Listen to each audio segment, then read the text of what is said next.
নমস্কার শ্রোতা বন্ধুরা, স্বাগত জানাই আপনাদের গল্পের আসরে। বাংলা সাহিত্যের গল্পের হীরকখনি থেকে তুলে আনা কিছু মণিমাণিক্যের সম্ভার নিয়ে তৈরি আমাদের গল্পের আসর।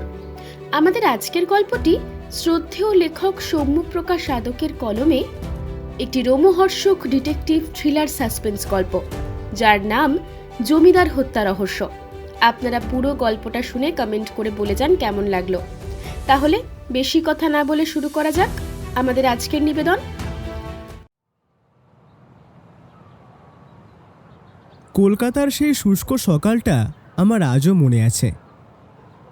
ব্যোমকেশ জানলার ধারে দাঁড়িয়ে জানলার পাল্লায় আঙুল দিয়ে হালকা টোকা দিচ্ছিল। ওর এই অভ্যাসটা সব সময় লক্ষ্য করেছি। অনেক দিন কোনো রহস্য না এলে ওর মধ্যে এক ধরনের অস্থিরতা জন্মায়, যেন শহরটা হঠাৎই খুব সহজ সরল হয়ে গিয়েছে, আর তাকে দেওয়ার মতো কিছুই নেই এই শহরের কাছে। আমি খবরের কাগজে চোখ রেখেই ওকে বললাম, শুনছো ব্যোমকেশ, এইভাবে চলতে থাকলে তো আমাদের ঘর বার সব মাথায় উঠবে হে। ব্যোমকেশ আমার দিকে ফিরে মৃদু হাসল। তুমি বুঝবে না হে, এই সময়টা তোমার কাছে নিছক একটা একঘেয়েমি, কিন্তু আমার কাছে তা একদমই নয়। মানুষের জীবনে রহস্য না থাকলে মাথাটা যেন জমে যায়। আমি কিছু কাজ খুঁজছি, কিন্তু কোথাও কিছু নেই। আর তুমি তো জানোই, খাজা চুরির কেস আমার পোষায় না। আমি ওকে মজা করে বললাম, একটু পরিবর্তন চাই, তাই না? উত্তেজনা চাই, রহস্য ভেদের সেই উন্মাদনা চাই, তাই তো? ঠিক তখনই কলিং বেলটা বাজল। দরজা খুলতেই ডাক পিয়ন এসে একটা চিঠি দিয়ে গেল। কি চিঠি এলো কে জানে। খামটার ওপরে লেখা, সমিত চৌধুরী, কাঞ্চনপুর। আমি নামটা দেখেই চমকে উঠলাম। সমিত! আরে, এ তো আমার কলেজের বন্ধু সমিত। ও হঠাৎ চিঠি পাঠালো কেন? ব্যোমকেশ আমার হাত থেকে চিঠিখানা কেড়ে নিয়ে পড়তে লাগলো। প্রত্যেক লাইন ওর চোখে কৌতূহলের রেখা যেন বাড়িয়ে দিচ্ছিল। ওর পড়া হয়ে গেলে ও চিঠিটা আমাকে দিল। আমি চিঠির মূল কথাটা এখানে উল্লেখ করছি। সমিত আমাদের অবিলম্বে কাঞ্চনপুরে যেতে বলছে। কোনো একটা ব্যাপার ঘটছে ওর বাড়িতেই, কিন্তু চিঠিতে কারণটা খোলসা করা হয়নি, কেবল কয়েকটি শব্দ। ব্যোমকেশ বাবুকে চাই, খুব দরকার, দেরি করিস না, বাবা ওর সাক্ষাৎ চান। আমার চিঠি পড়া শেষ হলো। মুখে একরাশ বিস্ময়। ব্যোমকেশ চিঠি ভাঁজ করে বলল, দেখলে তো ভায়া, মনে হচ্ছে রহস্য আমাদের ডাকছে। চলো তাহলে কাঞ্চনপুরেই যত রহস্য। এরম হুট করে চলে যাবে? রওনা দেব কখন? আর ওদেরকেও তো জানানো দরকার। ব্যোমকেশ একটুক্ষণ চুপ করে থেকে বলল, আজ রাতের ট্রেন আছে, সোমবার। যদি পেয়ে যাই ভোরে পৌঁছে যাব কাঞ্চনপুর। আর যদি বলো ওদের জানানোর কথা, তাহলে বলবো তার প্রয়োজন নেই। এই চিঠি এমন যে পড়া মাত্রই বোঝা যায় ব্যাপারটা জটিল। চলো ব্যাগ গোছাও, আমি দেখি টিকিটের ব্যবস্থা করি। সিদ্ধান্ত হলো আজই রওনা দেব। পুঁটিরাম আমাদের বাড়ির দেখাশোনা করবে। আমরা প্রয়োজন মতো সব গুছিয়ে নিলাম। বিকালে ট্যাক্সি করে স্টেশন পৌঁছে ট্রেনে উঠলাম সেই রাতেই। সোমবার রাতের সেই ট্রেনটা অদ্ভুতভাবে শান্ত ছিল। জানলার বাইরে শীতের হাওয়া দৌড়াচ্ছে, আর মাঝে মাঝে দূরের ছোট স্টেশনগুলো আলো ঝলমলে রহস্যের মতো পেরিয়ে যাচ্ছিল।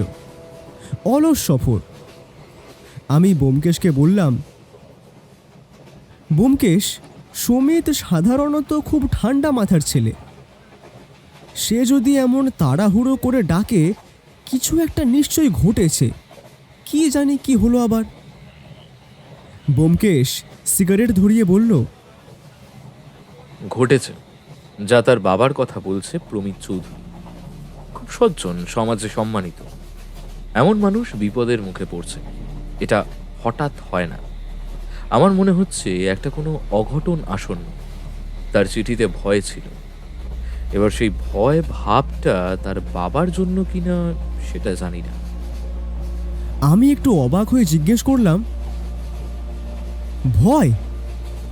ব্যোমকেশ চোখ নামিয়ে বলল, হ্যাঁ, ভয়।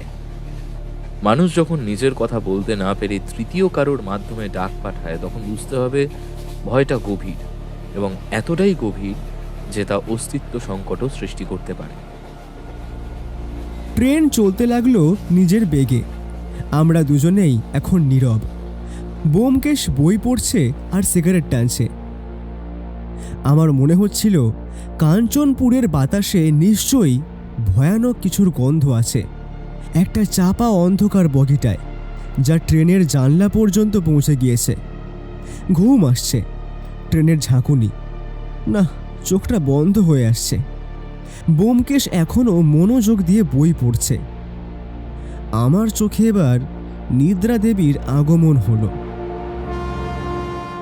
মঙ্গলবার ভোরে ট্রেন কাঞ্চনপুর স্টেশনে ঢুকল। তখন সকাল 6:30 হবে। একটা ঠান্ডা কুয়াশা পুরো প্ল্যাটফর্ম জুড়ে নিজের মায়াময়ী আবেশ ছড়িয়ে রেখেছে। খুব ভোর বলে চারদিক ফাঁকা, শুধু দূরে একটা কেরোসিন লণ্ঠনের আলো দুলছে। প্ল্যাটফর্ম থেকে নেমে আমরা একটা গাড়ির সন্ধানে মনোনিবেশ করলাম। যাই হোক, গরু টানা গাড়ি হলেও চলবে। কিছু সময় এদিক ওদিক খোঁজার পরে একজন গাড়োয়ানকে দেখলাম আমাদের দিকেই এগিয়ে আসছে। যাক, একটা হিললে হলো। টাকা পয়সার কৈবিত করে আমরা ওর গরুর গাড়ি নিয়ে রওনা হলাম। রাস্তা জুড়ে তখনও গভীর নীরবতা। জমিদার বাড়ির কাছাকাছি পৌঁছাতে দেখলাম বাড়ির সামনে পুলিশ দাঁড়িয়ে, 5-6 জন কনস্টেবল আর আরও কিছু লোক জমায়েত হয়ে দাঁড়িয়ে আছে। আমার বুকটা কেঁপে উঠল। এ কি হলো কি এখানে? চিঠিতে সমিতের যে ভয় চোখে পড়েছিল ব্যোমকেশের, এটা কি তারই কোনো সংযোগ? গেটের কাছে এসে আমরা নেমে পড়তেই সমিত ছুটে এলো আমাদের দেখতে পেয়ে। ওর মুখ শুকনো, চোখ দুটো লাল, রাত ভোর না ঘুমানোর ছাপ। সে আমাদেরকে দেখে চিৎকার করে উঠল, তোরা এসেছিস, তোরা এসেছিস! ব্যোমকেশবাবু, ব্যোমকেশবাবু, বাবা, বাবা, বাবা খুন হয়েছে।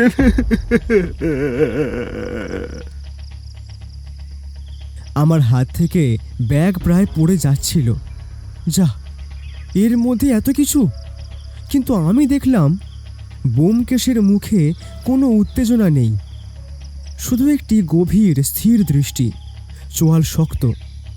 ব্যোমকেশ বলল, এমনটা কখন হলো? কাঁদো কাঁদো কণ্ঠে সমিত বলল, গত রাত ওই 12টার সময় লাইব্রেরিতে গুলির শব্দ, দরজা ভিতর থেকে বন্ধ। আমরা ভেঙে ঢুকে দেখি বাবা পড়ে আছেন চেয়ারের পাশে, মাথায় একটা গুলি, চারিদিকে রক্ত। আমি হতবাক হয়ে দাঁড়িয়ে থাকলাম। সমিত আরও বলল, ব্যোমকেশবাবু, বাবা মৃত্যুর কয়েকদিন আগে আপনাকে ডাকতে চেয়েছিলেন। আমি তাই চিঠিটা পাঠাই, কিন্তু কেন ডাকতে চাইছিলেন আমি জানি না। এই কথা শুনে ব্যোমকেশের চোখে অদ্ভুত ঝিলিক দেখা গেল, যেন দুটো আলাদা ধাঁধা এক সূত্রে বাঁধা হচ্ছে ওর মাথার ভেতরে। ঠিক তখনই পুলিশ ইন্সপেক্টর আমাদের দেখে এগিয়ে এলো। একজন লম্বা কড়া চেহারার মানুষ, লক্ষণ ত্রিবেদী। ব্যোমকেশকে দেখে হাত মেলানোর ভঙ্গিতে বললেন, আপনি সত্যান্বেষী ব্যোমকেশ বক্সী? কি সৌভাগ্য আমার! আপনার কীর্তিকলাপের কথা বহুদিন ধরে শুনছি, আজ আপনার সাথে দেখা। কিন্তু পরিস্থিতিটা এমন, যাকে যাই হোক, আপনার সহায়তা পেলে খুনটার কিনারা দ্রুত হবে। আশা করি আপনি আমাদের সহযোগিতা করবেন। আসলে এই সমিতবাবু আমাকে বারবার বলছিলেন যে কলকাতা থেকে হয়তো আপনারা আসবেন, কিন্তু নিশ্চয়তা ছিল না, তাই এখনও ডেড বডি ফেলে রেখেছি। আর কিছুক্ষণ দেখে সরিয়ে নিতাম। প্রাথমিক সৌজন্য বিনিময় সেরে ব্যোমকেশ এবার খুব শান্ত গলায় বলল,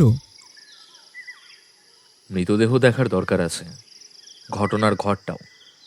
আপনি খুব তৎপরভাবে কাজ করেছেন ইন্সপেক্টর। ইন্সপেক্টর মাথা নেড়ে আমাদেরকে ভেতরে নিয়ে গেলেন। লাইব্রেরির দরজাটা তখনও ভাঙা অবস্থায় অর্ধেক ঝুলে রয়েছে।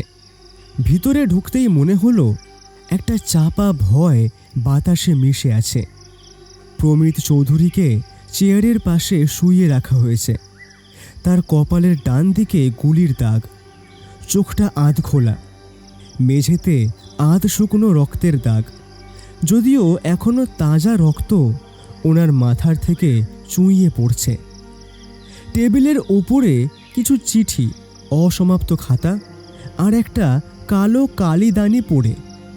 ব্যোমকেশ চারপাশ খুব মনোযোগ দিয়ে দেখছিল। সে খুব ধীরে ধীরে আমায় বলল, লক্ষ্য করো, ঘরে কোনো লড়াইয়ের চিহ্ন নেই। এর দুটো অর্থ, হয় খুনি ঘরে ঢোকেনি, আর নয়তো খুনি চেনা কেউ।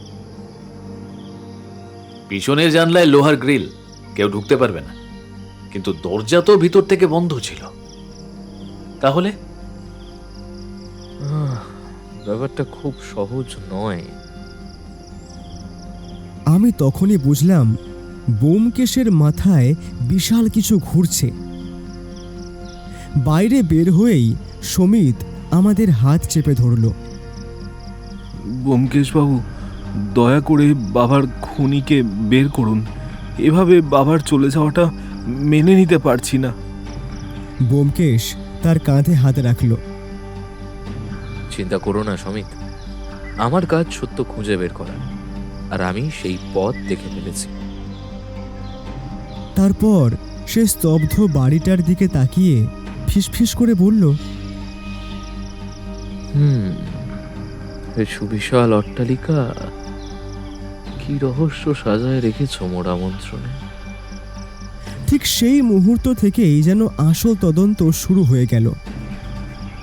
দেহ বাইরে নিয়ে যাওয়া হলে ব্যোমকেশ হাত পকেটে ঢুকিয়ে দাঁড়ালো। ইন্সপেক্টর তার দিকে এগিয়ে এসে খুব বিনয়ী ভঙ্গিতে বলল, আপনার মতামত কি ব্যোমকেশবাবু? প্রথম দৃষ্টিতে কি মনে হচ্ছে? মনে হচ্ছে খুনটা খুব ঠান্ডা মাথায় করা হয়েছে। গুলি খুব অদ্ভুত জায়গা থেকে করা হয়েছে কপালে। খুনি জমিদারের পরিচিত নাকি অপরিচিত লোক তা বলা সম্ভব হবে না। চোর, ডাকাত? কিন্তু তার আগে বলুন, সে পালালো কেমন করে? আর মানে ব্যাপারটা তো অবাস্তব হয়ে যাচ্ছে, তাই না? চোর হলে লড়াই হতো, শরীরের কোনো স্ক্র্যাচ নেই, এবং চোর কারোর কপালে এক গুলিতে খুন করে না। ভেতর থেকে দরজা বন্ধ করে নিজে বের হতে পারে না। কিন্তু তাই বলে তো এটাকে পিশাচের কাজ বলা যায় না ভায়া। আমি বোকার মতো জিজ্ঞেস করলাম, তাহলে আত্মহত্যা? ব্যোমকেশ একটু কড়া গলায় বলল, না, আত্মহত্যা নয়। আত্মহত্যায় লক্ষ্যবস্তু কপাল নয়। এভাবে কপালে গুলি করতে হলে প্র্যাকটিস লাগে। হাতকে এমনভাবে বাঁকাতে হয় যা ওই বৃদ্ধির পক্ষে করা সম্ভব নয়। আর শরীরের অবস্থান, চেয়ারের কোণ, টেবিলের ওপর কাগজ, সবই বলছে এটা খুন, আর খুব অতর্কিতে করা জটিল খুন। ইন্সপেক্টর বললেন, খুনি কি বাড়ির ভেতরের কেউ? কি মনে হয়? ব্যোমকেশ চোখ সরু করে বলল, আপনাকে তো আগেই বললাম, আমি সিদ্ধান্তে পৌঁছইনি। এইটুকু তদন্তে কিছু বলা যায় না। আপনি তবে এখানেই থাকুন, আপনার মতো করে তদন্ত চালিয়ে যান আপনি। আমরা সব রকম সহযোগিতা করব। কোনো দরকারে আমাকে খবর পাঠাবেন ব্যোমকেশবাবু। হ্যাঁ হ্যাঁ হ্যাঁ, আপনি নিশ্চিন্তে থাকুন ইন্সপেক্টর সাহেব। ইন্সপেক্টর মাথা নেড়ে সম্মতি জানিয়ে চলে গেলেন।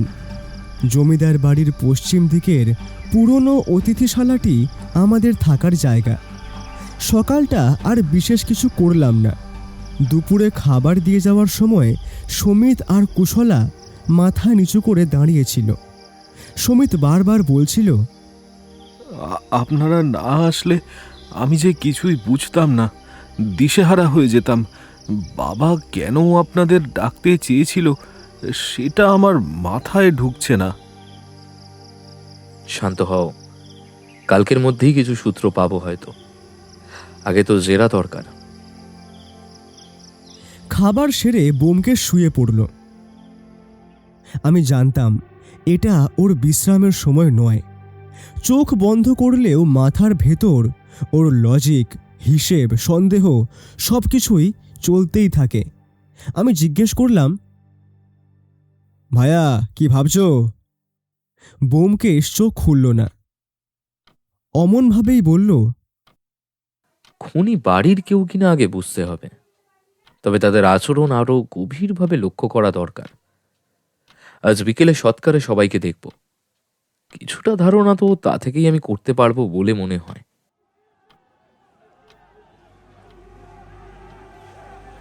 বিকেলের সূর্য যখন সোনালি আলো ফেলছে, তখন কাঞ্চনপুরের প্রায় পুরো গ্রাম জমিদার বাড়ির সামনে জমে গিয়েছে। প্রমিত চৌধুরীর সৎকারের আয়োজন চলছে। চৌধুরীদের গাম্ভীর্যপূর্ণ ঐতিহ্য এখনও বয়ে যাচ্ছে মানুষের আচরণ ধারায়। সুমিত কাঁদছিল। তার ভাই রমিতের মুখে অদ্ভুত একটা সতর্কতা। সুমিতের স্ত্রী কুশলা একদম অসহায় ভেঙে পড়েছে। রমিতের স্ত্রী সুজয়া চোখ মুছছে, কিন্তু চোখে ভয়। আর ইন্দ্রাণী, সে দাঁড়িয়ে আছে নিঃশব্দে, মুখে কোনো অভিব্যক্তি নেই। এদের পরিচয় পরে আরও সবিস্তারে পাবেন পাঠকরা। আমি ব্যোমকেশের দিকে তাকিয়ে দেখলাম, সে সবার আচরণ ধীরে ধীরে নিজ মনে লিপিবদ্ধ করছে। কাদের চোখ কার দিকে যাচ্ছে, কার দৃষ্টি এড়িয়ে যাচ্ছে, কার মুখ ভেঙে যাচ্ছে, আর কার মুখ স্থির, সবই সে যেন একেবারে গিলে খাচ্ছে। সৎকারের দৃশ্যটা দেখে ব্যোমকেশ বলল, লক্ষ্য করেছ, কেউ কেউ মানুষের মৃত্যুতে কাঁদে, কেউ নিজের ভবিষ্যৎ নিয়ে। এখানে দুই রকমই আছে। কার মনে কি চলছে এটা জানি না, এই বলেই পৃথিবীটা খুব সুন্দর। কার কোনটা সেটা কি বোঝা গেল ভায়া? ব্যোমকেশ মৃদু হেসে বলল, না হে লেখক, সবাই যেন মুখোশের আড়ালে।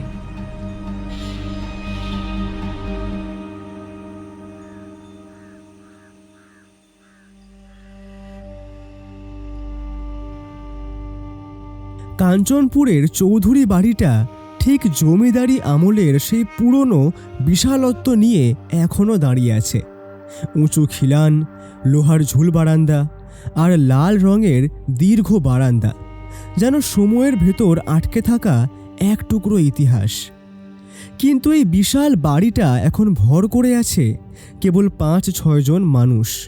তাদের প্রত্যেকের চোখে আলাদা আলাদা ছায়া, আর প্রত্যেকের মধ্যেই যেন একটা চেপে রাখা দুঃখ, ভয় বা অবদমিত অস্থিরতা। এই বাড়ির চরিত্রগুলো বেশ রঙিন। জমিদার প্রমিতের বড় ছেলে হলো সমিত, বয়স 31, আমার কলেজের বন্ধু। চিরকাল কাম স্টেডি স্বভাব। বাবার সহায়তায় কাঠের ব্যবসা করে, যদিও এখন ব্যবসার দিনকাল ভালো নয় বলেই শুনলাম।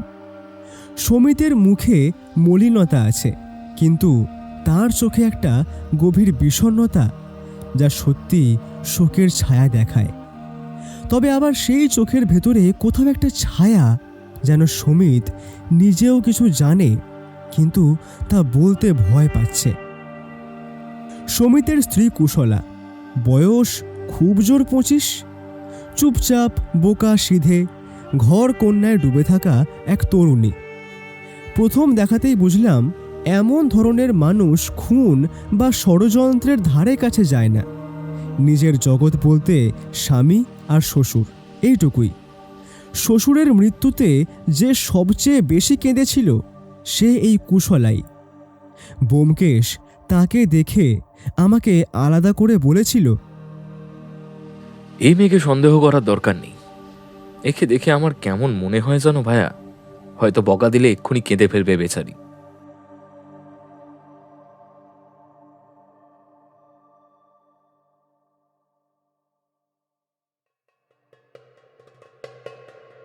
জমিদারের ছোট ছেলে রমিত, বয়স ২৬ কিংবা ২৭। সমিতের সম্পূর্ণ বিপরীত স্বভাব। চৌখস, তিরিক্ষিমি মেজাজ, অস্থির চোখ, গায়ের জোশ প্রচুর, কিন্তু ভিতরে ভয় লুকোনো। জুয়ায় টাকা উড়ানোর অভ্যাস আছে বলে শুনেছি গ্রামের লোকেদের মুখেই। দেখে মনে হয় ছেলেটা মিথ্যে বলতে পারে, কিন্তু চোখের ভেতরে একটা দাম্পত্যহিংসী চাপা ভাব লুকিয়ে রাখতে পারে না। যার চোখে লোভ থাকে সেই চোখ চিনতে বোমকেশ সময় নেয় না। রমিতের স্ত্রী সুজয়া সুন্দরী, কিন্তু চোখে একটা ভয়। বুঝলাম সেই ভয় আর কিছুর নয়, তার স্বামীরই। মেয়েটা যেন কিছু একটা বলতে চায়, কিন্তু ভয় পাচ্ছে। রমিত কাছে আসলেই ওর শরীর শক্ত হয়ে ওঠে। এই ধরনের শরীরী ভাষা বুঝতে বোমকেশের কখনো ভুল হয় না। মেয়েটা আমারও নজরে এসেছে বেশ ভালো করেই। এবার রইল বাকি একজন, মানে ইন্দ্রাণী। ইন্দ্রাণী জমিদারের প্রয়াত ভাইয়ের মেয়ে। ছোটবেলা থেকেই এই বাড়িতে থাকে।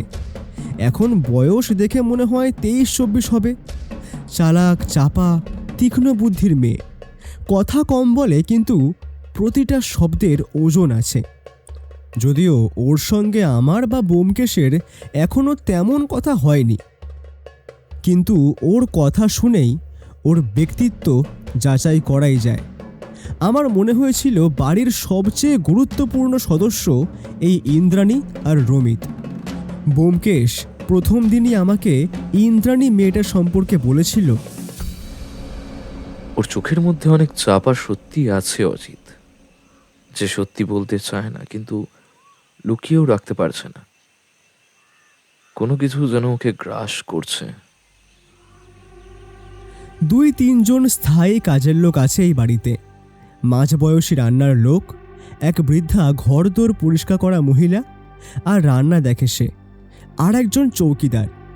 বৃদ্ধা মহিলার চোখে একটা চিরচেনা দুঃখ দেখেছিলাম, যেন বহুদিন ধরে সে বাড়ির খুব গোপন কিছু দেখে এসেছে, যদিও সেটাকে আমল দিইনি। এই ৬-৭ জন মানুষই জমিদার বাড়ির বাসিন্দা, কিন্তু তাদের প্রত্যেকের চোখে ভিন্ন ভিন্ন গল্প। বোমকেশ বলেছিল, খুন করার মোটিভ এ বাড়িতে ছড়ানো আছে।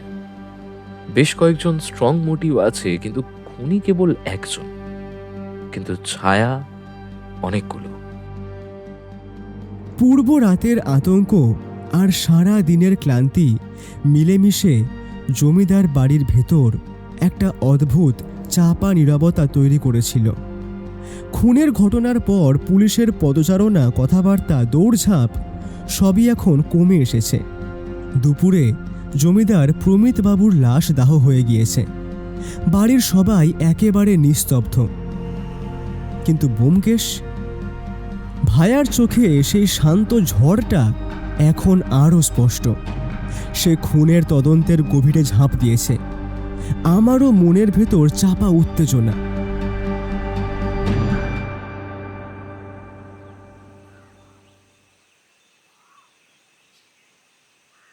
পরদিন সকালবেলা জমিদার বাড়ির দক্ষিণের বারান্দার ছোট ঘরটায় বসে জেরা শুরু হলো।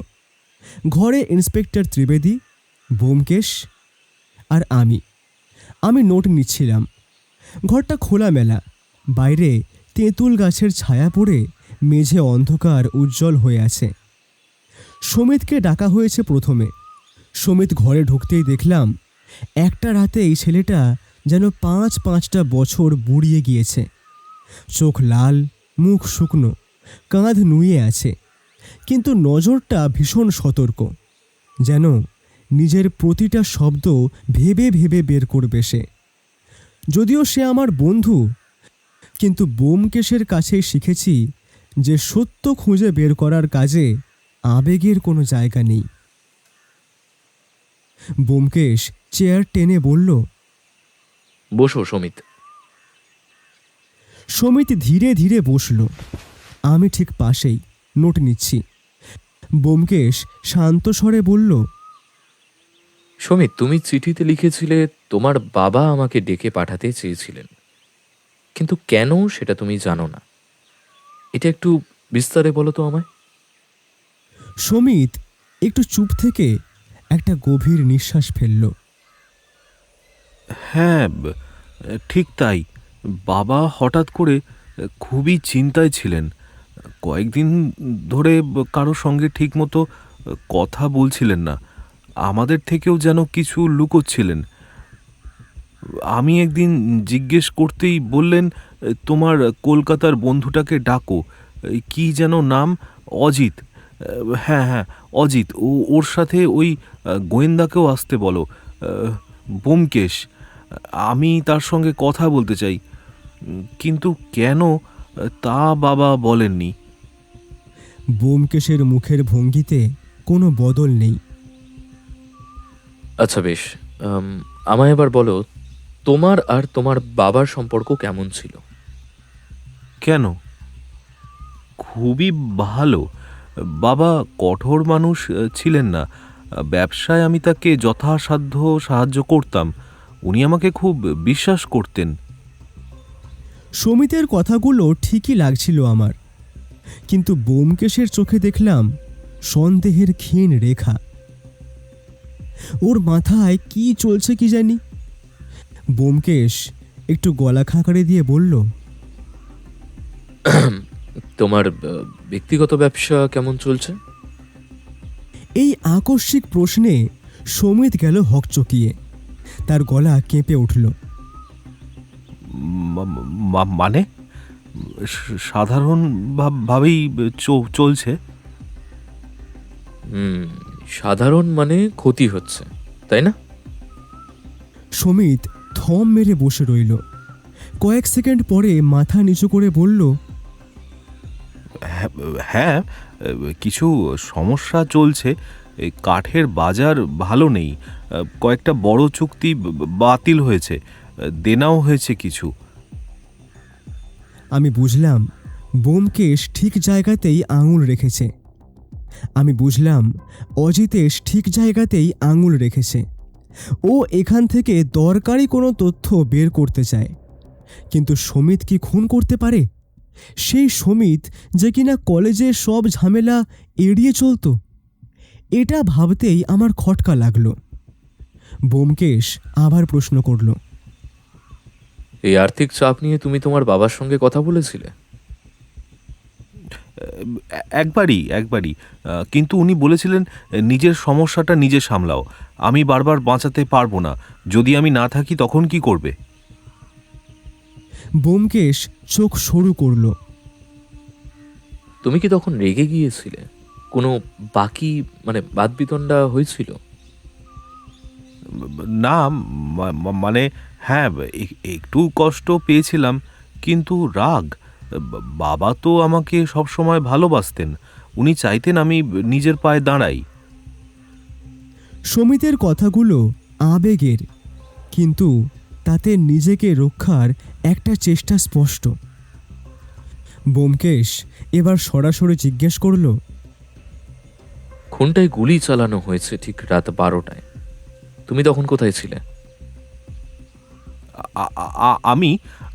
আমি আমার ঘরেই ছিলাম। আমার স্ত্রী কুশলা তখনও জেগেছিল। সে বলতে পারবে। ব্যোমকেশ মাথা নাড়ালো। আচ্ছা, তোমার স্ত্রী তো মনে হয় নিচে আছে, ওনাকে এরপর ডেকে দিও, কেমন? আমি খেয়াল করলাম সমিতের কপালে হালকা ঘাম জমেছে। তোমার বাবার কি কোনো শত্রু ছিল? কারোর সঙ্গে বিরোধ, দেনা, জমি মামলা, এরকম কিছু? এবার সমিত একটুখানি ভেবে বলল, না, একদমই না। বাবা খুব শান্ত, শিক্ষিত, ভদ্র মানুষ ছিলেন। এরকম শত্রু তৈরি করার মানুষ নন। ব্যোমকেশ ঠোঁট কামড়ালো, যেন কথাটার সঙ্গে একেবারেই ও একমত হতে পারছে না। যদিও ওর এমন মনোভাবের কারণ আমি অনুমান করতে পারলাম না। ব্যোমকেশ চুপ করে কিছুক্ষণ তাকিয়ে রইল সমিতের দিকে, তারপর বলল, তোমার বাবা কি কারোর সঙ্গে নতুন কোনো ব্যবসায়িক যোগাযোগ করছিলেন? সমিতের মুখে স্পষ্ট অস্বস্তি ফুটে উঠল। সে এবার বলল, একবার বাবা বলেছিলেন কিছু লোক তার সঙ্গে দেখা করতে আসে মাঝে মাঝে, কিন্তু সেসব বিষয় উনি আমাকে কিছুই খুলে বলেননি। আমি জানতাম না তারা কারা। বাবা বলতেন বাড়ির লোকরা বুঝবে না। ব্যোমকেশের চোখ তখন যেন ছুরি হয়ে উঠেছে। লোকগুলো কেমন, মানে বিদেশি, দেশি, ব্যবসায়ী, কোনো ধারণা আছে তোমার? জানি না, তবে বাবা খুব বিরক্ত ছিলেন। কয়েকদিন ধরে একা একা চিন্তায় থাকতেন। হঠাৎ ব্যোমকেশ বলল, সমীর, তুমি কি মনে করো তোমার বাবা আত্মহত্যা করেছেন? সমিত রেগে গিয়ে উঠে দাঁড়িয়ে পড়ল। সে এই প্রশ্নে স্পষ্ট বিরক্ত। না, অসম্ভব। বাবা এরকম মানুষ নন। কেউ খুন করেছে, কেউ। ব্যোমকেশ ইশারায় তাকে আবার বসতে বলল। সমিতের এই প্রতিক্রিয়াটা খাঁটি ছিল। আমি নিজেও সেটা বুঝলাম। ব্যোমকেশও বুঝেছে। তাই ব্যোমকেশ বলল, সমীর, তোমাকে একটা কথাই বলি। তুমি চাপের মধ্যে আছো, ব্যবসা খারাপ, দেনা আছে, বাবার সাহায্য না পেয়ে রাগ হয়েছিল তুমি, কিন্তু তোমার চোখ বলছে তুমি খুনি নও। সমিত মাথা নিচু করে চোখ মুছল। আস্তে আস্তে বলল, আমি বাবাকে ভালোবাসতাম। শপথ করে বলছি, আমি ওনাকে খুনি, মানে আমি ওনার খুনি নই। আমি তার কাঁপা কণ্ঠ শুনে সত্যি অনুভব করলাম যে ছেলেটা নিজের মতো করে সত্যিই বলছে। হঠাৎ ব্যোমকেশ এবার জিজ্ঞেস করল, ইন্দ্রাণী সম্পর্কে তুমি কি জানো? সমিত একটু অপ্রস্তুত হয়ে বলল, ও শান্ত, চাপা, কিন্তু খারাপ নয়। অনেক কিছু নিজের মধ্যে রাখে। বাবার খুব প্রিয় ছিল। তোমার বাবার কি ওর ওপর বিশেষ স্নেহ ছিল? সমিত মাথা নেড়ে বলল, হ্যাঁ, হয়তো বাবা ওকে নিজের মেয়ের মতোই ভাবতেন। কাকু কাকিমা দুর্ঘটনায় চলে যাবার পর থেকেই ও আমার বাবার কাছেই মানুষ। ব্যোমকেশের চোখে আবার সেই অদ্ভুত ঝিলিক। জেরা এবার প্রায় শেষের দিকে। ব্যোমকেশ বলল, সমিত, তোমাকে আমি সন্দেহ করব এটা স্বাভাবিক। তোমার মোটিভ আছে, দেনা, ব্যবসা ভেঙে পড়া, কিন্তু তোমার বর্ণনা, চোখের ভাব, বাবার সম্পর্কের আবেগ, এতগুলোর মধ্যে কোথাও খুনির আত্মবিশ্বাস নেই। তুমি যদি অপরাধী হতে তবে এতটা ভেঙে পড়তে না। সমিত চোখ নামিয়ে দীর্ঘক্ষণ চুপ রইল। তারপর মৃদু গলায় বলল, ব্যোমকেশ বাবু, যে আমার বাবাকে খুন করেছে, সে যেই হোক, তাকে খুঁজে দিন। আমি তাকে শাস্তি দিতে চাই। ও কথাটা এমনভাবে বলল যে আমার শরীরটা কেমন শিউরে উঠল। সমিত চলে যেতেই আমি বললাম, ব্যোমকেশ, তোমার কি মনে হয়?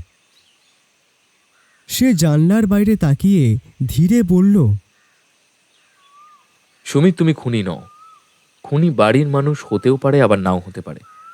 খুনি হয়তো সেই লোক যাকে এই মুহূর্তে সবচেয়ে নির্দোষ বলে মনে হচ্ছে। এই কথা শুনে আমার রক্ত ঠান্ডা হয়ে এলো। সমিতের জেরা শেষ হতেই ব্যোমকেশ আমাকে ইশারা করল পরের জনকে আনতে। আমি বাইরে গিয়ে দেখলাম দরজার সামনে চুপচাপ বসে আছে সমিতের স্ত্রী কুশলা। হাতে আঁচল পেঁচিয়ে ধরে আছে, যেন আঁচলটাই তার একমাত্র ভরসা। আমি তাকে ডাকতেই মেয়েটা ঘাবড়ে গিয়ে উঠে দাঁড়ালো।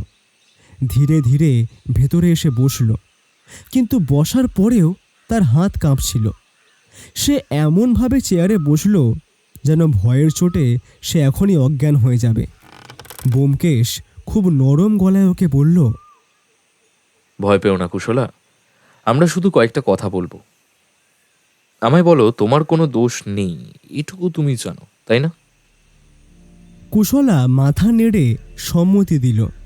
তার কণ্ঠ যেন প্রায় শোনাই যায় না। দোষ? আমি না, কিছু জানি না, কিছু জানি না। ব্যোমকেশ প্রথম প্রশ্ন করল, আমায় বলো, তোমার শ্বশুর প্রমিত বাবুর সঙ্গে তোমার সম্পর্ক কেমন ছিল? কুশলা একটু মাথা তুলে বলল, খুবই ভালো। উনি আমাকে নিজের মেয়ের মতোই দেখতেন। আমি হাত ধরে রান্নাবাটির অনেক কিছু শিখেছি ওনার। উনি কখনো রাগারাগি করেননি।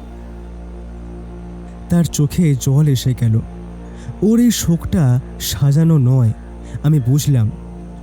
ব্যোমকেশ দৃষ্টি নরম করে বলল, খুনির খবর শোনার পর তুমি সবচেয়ে বেশি কেঁদেছিলে, আমি দেখেছি। কুশলা 2 হাত দিয়ে মুখ চাপা দিল। আমি বিশ্বাস করতে পারছি না, এমন ভালো একটা মানুষ। ব্যোমকেশ তাকে কিছুক্ষণ সময় দিল। কুশলা নিজেকে সামলাবার চেষ্টা করছে। এবার ব্যোমকেশ সরাসরি প্রশ্ন করল, গতরাত ঠিক 12টার সময় তুমি কোথায় ছিলে? মেয়েটা সঙ্গে সঙ্গে বলল, আমি আমার ঘরেই ছিলাম, সমিত ছিল। আমরা গুলির শব্দ শুনেই দৌড়ে বেরিয়েছি। খুব জোরে শব্দ হয়েছিল। তোমাদের ঘর থেকে লাইব্রেরিতে যেতে কতক্ষণ লাগে? 1 মিনিট হবে। যখন গুলির শব্দ হলো তখন কি সমিত তোমার পাশে ছিল? কুশলা একটু ভেবে মাথা নেড়ে বলল, হ্যাঁ, মানে ঠিক পাশেই না, মানে আমার মনে হয় দরজার দিকে যাচ্ছিল। ব্যোমকেশ থেমে গেল। তার চোখে সেই অদ্ভুত তীক্ষ্ণতা দেখা গেল, কিন্তু সেটা ঠিক যে সন্দেহের ইঙ্গিত তা বলবো না। আমি নোটে লিখলাম, আলিবাই সঠিক, কিন্তু দুর্বল দুর্বল একটা ভাব আছে। ব্যোমকেশ এবার ধীরে ধীরে ওকে বলল, সমিত আর তার বাবার সম্পর্ক কেমন ছিল? তাদের কি নিয়মিত কথা হতো? কুশলা যেন এবার একটু নিশ্চিন্ত মনে উত্তর দিল, ভালোই ছিল, তবে কয়েকদিন ধরে কিছু একটা নিয়ে দুজনের মধ্যে মনোমালিন্য হচ্ছিল। সমিত একটু চিন্তায় ছিল, আবার আমার শ্বশুর মশাইও। সমিত কি তোমায় কারণ বলেছিল ব্যবসার ব্যাপার? কুশলা মাথা নেড়ে বলল, না, আমাকে এসব বলে না, তবে আমি শুনেছি ওর ব্যবসায় একটু সমস্যা হচ্ছিল। ব্যোমকেশ ওকে সরাসরি জিজ্ঞেস করল, তোমার কি মনে হয় সমিত তার বাবাকে খুন করতে পারে? প্রশ্নটা শুনে কুশলা ভয় পেয়ে যেন লাফিয়ে উঠল। না, কখনো নয়। ও বাবাকে খুব সম্মান করে, ও এরকম করতেই পারে না। ব্যোমকেশ ওকে শান্ত হয়ে বসতে বলল, কিন্তু ওর ভয়টা সত্যিই ছিল। ও স্বামীকেও খুব ভালোবাসে।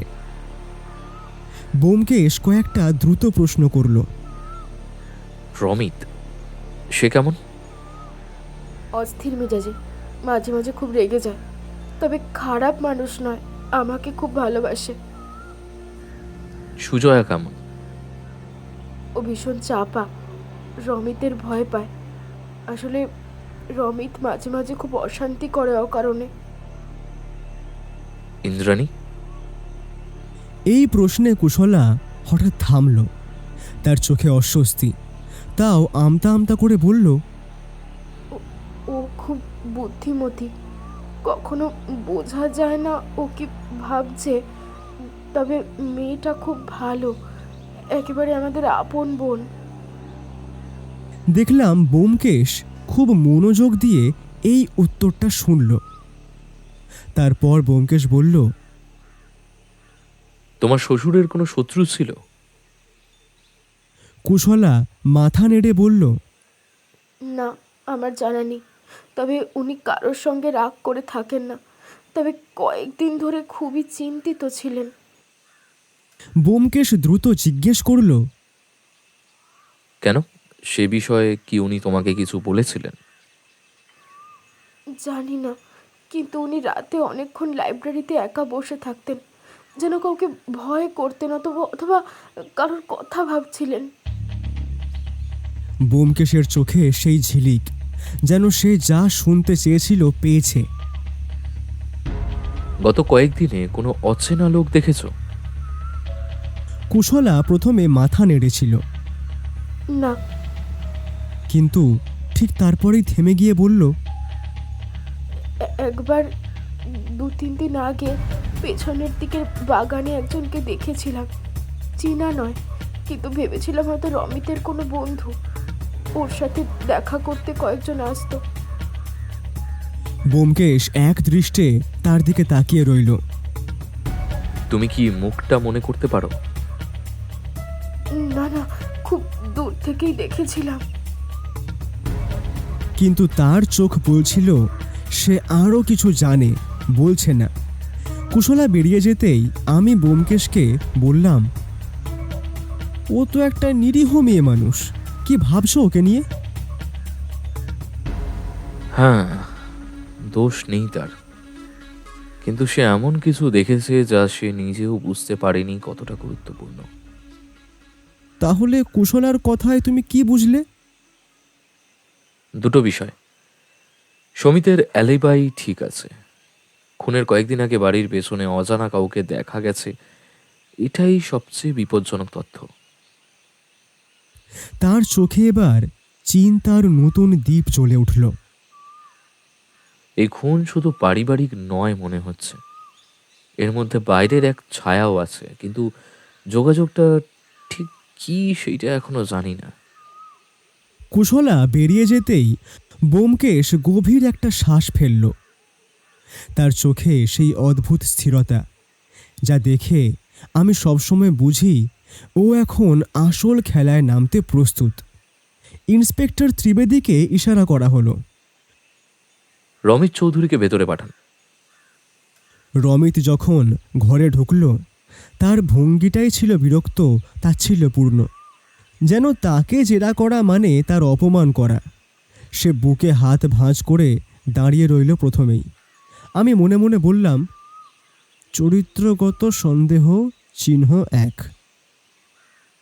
বসুন।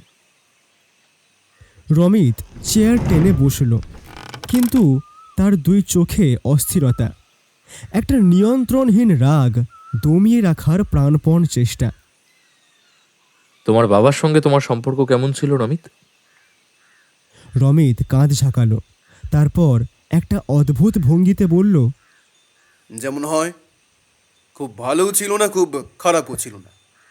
বাবা একটু একরোখা মানুষ ছিলেন, সব কিছু ওনার মতো করে চলতে হবে, এইটাই। ব্যোমকেশ এবার মৃদু হাসল, তারপর বলল, অর্থাৎ তুমি স্বাধীনতা চাইতে, আর বাবা সেটা দিতে চাইতেন না, তাই তো? রমিত চোখ ছোট করল, কিন্তু বলল না একটা কথাও। ব্যোমকেশ আবার শান্ত গলায় বলল, মানুষ স্বাধীন হতে চায়, এটা স্বাভাবিক, কিন্তু তাকে সে কাজে বাধা দিলে কি তাকে খুন করবে? আমি দেখলাম ব্যোমকেশের কথাগুলো রমিতের শরীরে আগুন ধরিয়ে দিচ্ছে। এটা কখনোই নিরাপদ লক্ষণ নয়। ব্যোমকেশ এবার চোখ তুলে সরাসরি প্রশ্ন ছুড়ল রমিতের দিকে। তুমি কি জুয়া খেলো? রমিত চমকে উঠল। কে বলল? কারা বলছে আমায় নিয়ে এসব? তোমার কথার ভঙ্গি দেখে বোঝা যাচ্ছে, আর তাছাড়া গ্রামের 3 জন আলাদা আলাদা করে একই কথা বলেছে। রমিত এবার স্পষ্ট অস্বস্তিতে। হ্যাঁ, মাঝে মধ্যে খেলি, কিন্তু সেটা কোনো অপরাধ নয়। মাঝে মধ্যে নয়, নিয়মিত। আর জুয়ার টাকা তুমি হারিয়েছ প্রচুর, দেনা হয়েছে প্রায় 1 লাখের মতো। এটা কি ঠিক? আর এ কথা কি অস্বীকার করতে পারবে তুমি? রমিত চোখ নামিয়ে নরম গলায় বলল, হয়েছে। কিন্তু বাবা তা জানতেন না। জানলে হয়তো রেগে যেতেন, তাই না? রমিত মাথা নেড়ে বলল, হ্যাঁ, খুব রাগী ছিলেন আর টাকা দিতে চাইতেন না আমাকে। ব্যোমকেশ চুপ করে রইল কয়েক মুহূর্ত। আমার মনে হলো রমিত ইতিমধ্যেই নিজের উপর লজ্জায় আস্তে আস্তে ভেঙে পড়ছে। খুনের সময় গত রাত 12টায় তুমি কোথায় ছিলে? আমার ঘরে। অত রাতে আর কোথায় থাকবো? বেশ বেশ বেশ, কিন্তু কে প্রমাণ করবে? অ্যালিবাই কি? আমার স্ত্রী সুজয়া। আমরা একসাথে ছিলাম। ওকে আপনি জিজ্ঞেস করলেই সব তথ্য পাবেন। ব্যোমকেশ একটু এগিয়ে এসে বলল। সুজয়া তোমাকে ভয় পায়? রমিত এবার সত্যিই হাঁপিয়ে উঠল, তার মুখে লুকোতে না পারা বিদ্বেষ। সে বলল, কেউ ভয় পায় কি পায় না, এর সঙ্গে খুনের কি যোগ? ব্যোমকেশ ধীরে ধীরে বলল, যোগ আছে। যে স্ত্রী স্বামীর অত্যাচারে ভীত, সে সত্যি কথা বলার সাহস পায় না। সুতরাং তোমার অ্যালিবাই অটুট নয়। আপনি কি আমাকে খুনি ভাবছেন? হ্যাঁ, আমি ভাবছি যে কারোর মতো তুমিও সন্দেহের মধ্যে আছো। তুমিও আমার সাসপেক্ট। তারপর থেমে বলল, তোমার আর্থিক লোভ, দেনা, স্বভাব সবই তোমার বাবা কিছুদিন ধরে চিহ্নিত করেছিলেন। এটাই তোমার মোটিভের দিকে ইঙ্গিত করছে। রমিত ঠোঁট কামড়ালো। ব্যোমকেশ এবার কোমল স্বরে বলল, এ কথা কি তুমি জানো? রমিত একটু থেমে মাথা নেড়ে বলল, হ্যাঁ, দেখতাম দেখতাম উনি রাতে লাইব্রেরিতে একা বসে থাকতেন, কিছু কাগজপত্র দেখতেন, মাঝে মাঝে কারোর সঙ্গে টেলিফোনে কথাও বলতেন। টেলিফোন? কার সঙ্গে জানা আছে? না, জানতাম না। কে বা কারা সেই নিয়ে বাবা কিছু বলেন উনি। আমি কিছু জিজ্ঞেস করতে গেলেই বাবা বলতেন, এগুলো আমার বোঝার কাজ নয়। এরপর রমিতের স্বরে খানিক উত্তেজনা। হয়তো ওই লোকটাই বাবাকে খুন করেছে। লোকটা কে? তুমি চেনো তাকে? রমিত চুপ। বুঝলাম সে নিজেও জানে না। ব্যোমকেশ এবার গুরুত্বপূর্ণ প্রশ্নটি করল, তুমি কি সম্প্রতি বাড়ির আশেপাশে কোনো অচেনা লোক দেখেছ? রমিত চোখ উল্টে বলল, হতে পারে, ব্যবসার লোকজন, কাগজপত্র আনতে লোক আসে। ব্যোমকেশ সরাসরি ওর কথা কেটে বলল, মিথ্যে। তুমি যাকে দেখেছিলে সে কোনো ব্যবসায়ী না। রমিত এবার চমকে উঠল। আপনি কিভাবে জানেন? তোমার মুখ, ওই মুখই বলে দেয় যে তোমার কথা মিথ্যে। ছেলেটা প্রচণ্ড নার্ভাস হয়ে পড়েছে, চোখ সরিয়ে নিচ্ছে, ঠোঁট শুকিয়ে গিয়েছে, কিন্তু সে কিছুই বলতে চাইছে না। এবার আমার চমকে ওঠার পালা, কারণ হঠাৎই ব্যোমকেশ প্রশ্ন করল, আচ্ছা, ইন্দ্রাণী সম্পর্কে তোমার কি মত? রমিত কিছুটা ভেবে উত্তর দিল, ও নিজের মতোই থাকে, কারোর সঙ্গে মেশে না। বাবার সঙ্গে তার বিশেষ সম্পর্ক ছিল, তাই না? রমিত মুখ বন্ধ করে রইল। তার চোখে আমি প্রথমবার একটা ঈর্ষা আক্রোশের ছায়া দেখলাম। হ্যাঁ, বাবা ওকে খুব ভালোবাসতেন, অনেক বেশি, হয়তো দরকারের চেয়েও একটু বেশি। আমি ভিতরেই হাসলাম। এটা ঈর্ষা, স্পষ্ট ঈর্ষা। এই কথা দিয়েই রমিতের জেরা শেষ। রমিত বেরিয়ে যেতেই আমি বললাম, ব্যোমকেশ, তোমার কি মনে হয় একে নিয়ে? রমিত বিপজ্জনক স্বভাবের। তার মোটিভও আছে, দেনা, লোভ, সংযমহীনতা। কিন্তু কিন্তু কি? সে খুনি নয়। খুনি নম্র, বুদ্ধিমান, নিজের অস্তিত্ব লুকিয়ে চলা মানুষ নয়। রমিতের মধ্যে সেই ছায়া নেই। আমি মাথা নেড়ে বললাম, তাহলে ব্যোমকেশ চুরুট ধরিয়ে জানলার বাইরে তাকালো। এই বাড়ির খুন লোভে নয়, বদলাতে থাকা সময় আর গোপন চক্রের ছোঁয়া। রমিত ব্যক্তি হিসাবে বিপজ্জনক, কিন্তু সে সেই ছায়ার অন্তর্গত নয়। তার চোখ হঠাৎ সরু হয়ে এলো। এখন আসল খেলোয়াড়কে ডাকতে হবে, ইন্দ্রাণীকে। রমিত ঘর থেকে বেরিয়ে যেতেই বাতাসের ভিতর একটা দম বন্ধ চাপা পরিবেশ তৈরি হলো। ছেলেটা ঘরের দরজা বন্ধ হওয়ার আগেই দাঁত চেপে কেমন একটা শব্দ করেছিল। সে রাগের কম্পন এখনও বাতাসে টিকে আছে। ঠিক তখনই বাইরে দাঁড়িয়ে থাকা মেয়েটাকে দেখতে পেলাম। সুজয়া, রমিতের স্ত্রী। বয়স 24, কিন্তু মুখশ্রী যেন অনেক বড় কোনো দুঃখের ভারে ঝুলে গিয়েছে। চোখ দুটো তলায় ডোবা, ঠোঁট কাঁপছে সামান্য। আমি তাকে ডেকে ভেতরে আনতেই বুঝলাম এই মেয়েটা ভয়কে বুকে চাপা দিয়ে বাঁচতে শিখেছে। সুজয়া ভেতরে এসে নরম গলায় বলল, আমি বসবো? ব্যোমকেশ কোমল স্বরে বলল, হ্যাঁ, বসো, ভয় পেও না। সে ধীরে ধীরে বসল। চেয়ারের হাতলে 2 হাত এমনভাবে চেপে ধরেছে যেন হাতলটাকেই আঁকড়ে ধরে সে বাঁচতে চাইছে। ব্যোমকেশ সরাসরি কথায় ঢুকল না। তার স্বর শান্ত, প্রায় ফিসফাস। তোমায় খুব ভীত দেখাচ্ছে সুজয়া, কোনো সমস্যা? মেয়েটা মাথা নিচু করেই বলল। না। তারপর একটু থেমে যেন ভেতর থেকে শব্দটা বের করতে কষ্ট হচ্ছে। আসলে আমি সবসময় একটু ভয় পাই। কাকে ভয় পাও তুমি? সুজয়া হঠাৎ চমকে উঠল। সে 2 চোখ তুলল আমার দিকে, তারপর দ্রুত নিচু করে ফেলল। আমি মানে এই বাড়ির পরিবেশটাই একটু কঠিন। দেখো, আমাকে মিথ্যে বলো না। জানি এই কথা পুরোপুরি মিথ্যে নয়, কিন্তু অর্ধেক। যাই হোক, আগে আমায় বলো, প্রমিত বাবুর সঙ্গে তোমার সম্পর্ক কেমন ছিল? মেয়েটা একটু নিশ্চিন্ত গলায় বলল, খুব ভালো। উনি শান্ত মানুষ ছিলেন, আমার সাথে কখনো রাগারাগি করেননি। আমি অসুস্থ হলে ওষুধ এনে দিতেন, আমাকে বলতেন, তোমার স্বামী যদি বকা দেয় তুমি আমাকে বলো।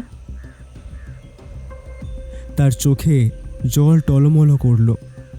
সেই মুহূর্তে স্পষ্ট হলো যে শ্বশুরের খুন তার ভিতরটা একেবারে সত্যিকারের শোক তৈরি করেছে। ব্যোমকেশ প্রশ্ন করল,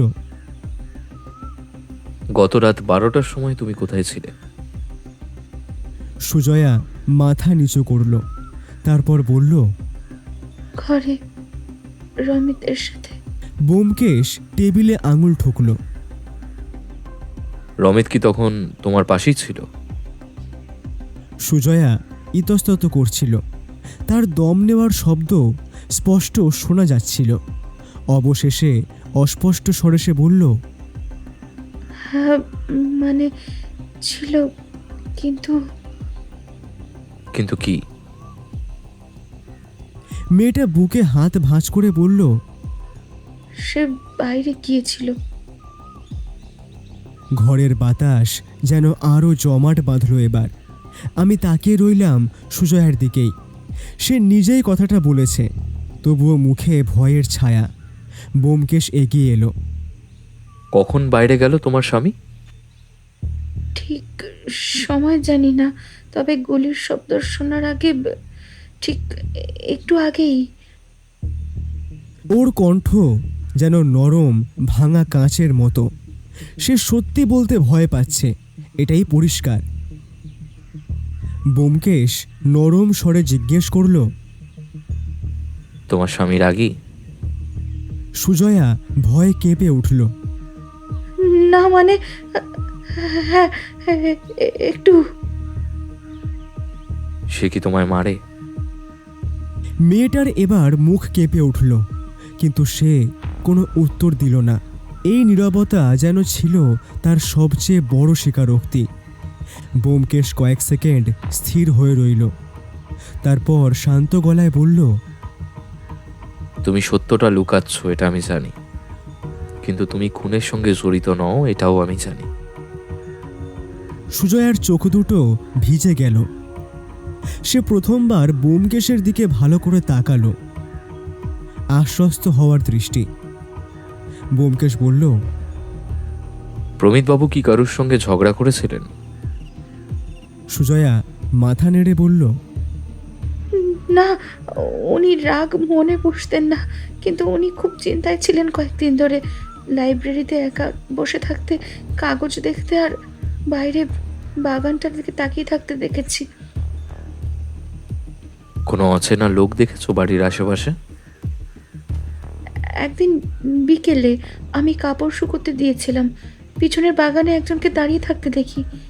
চেনা ছিল না, আমি ভয় পেয়ে ঘরে ঢুকে পড়ি। আমি পা দিয়ে চেয়ার ঠেলে হালকা শব্দ করলাম। এটা অত্যন্ত গুরুত্বপূর্ণ তথ্য। ব্যোমকেশও সেটা বুঝল। ব্যোমকেশ হঠাৎ জিজ্ঞেস করল, ইন্দ্রাণী সম্পর্কে তুমি কি ভাবো? চালাক মেয়ে, বাবার খুব কাছের ছিল, বাপ বেটির সম্পর্ক। সুজয়ার এই সুরে হালকা ঈর্ষা লুকোনো ছিল, কিন্তু কোনো অভিযোগ নয়। ব্যোমকেশ তাকে জিজ্ঞেস করল, ইন্দ্রাণী কি রাতে ঘর থেকে বের হয়?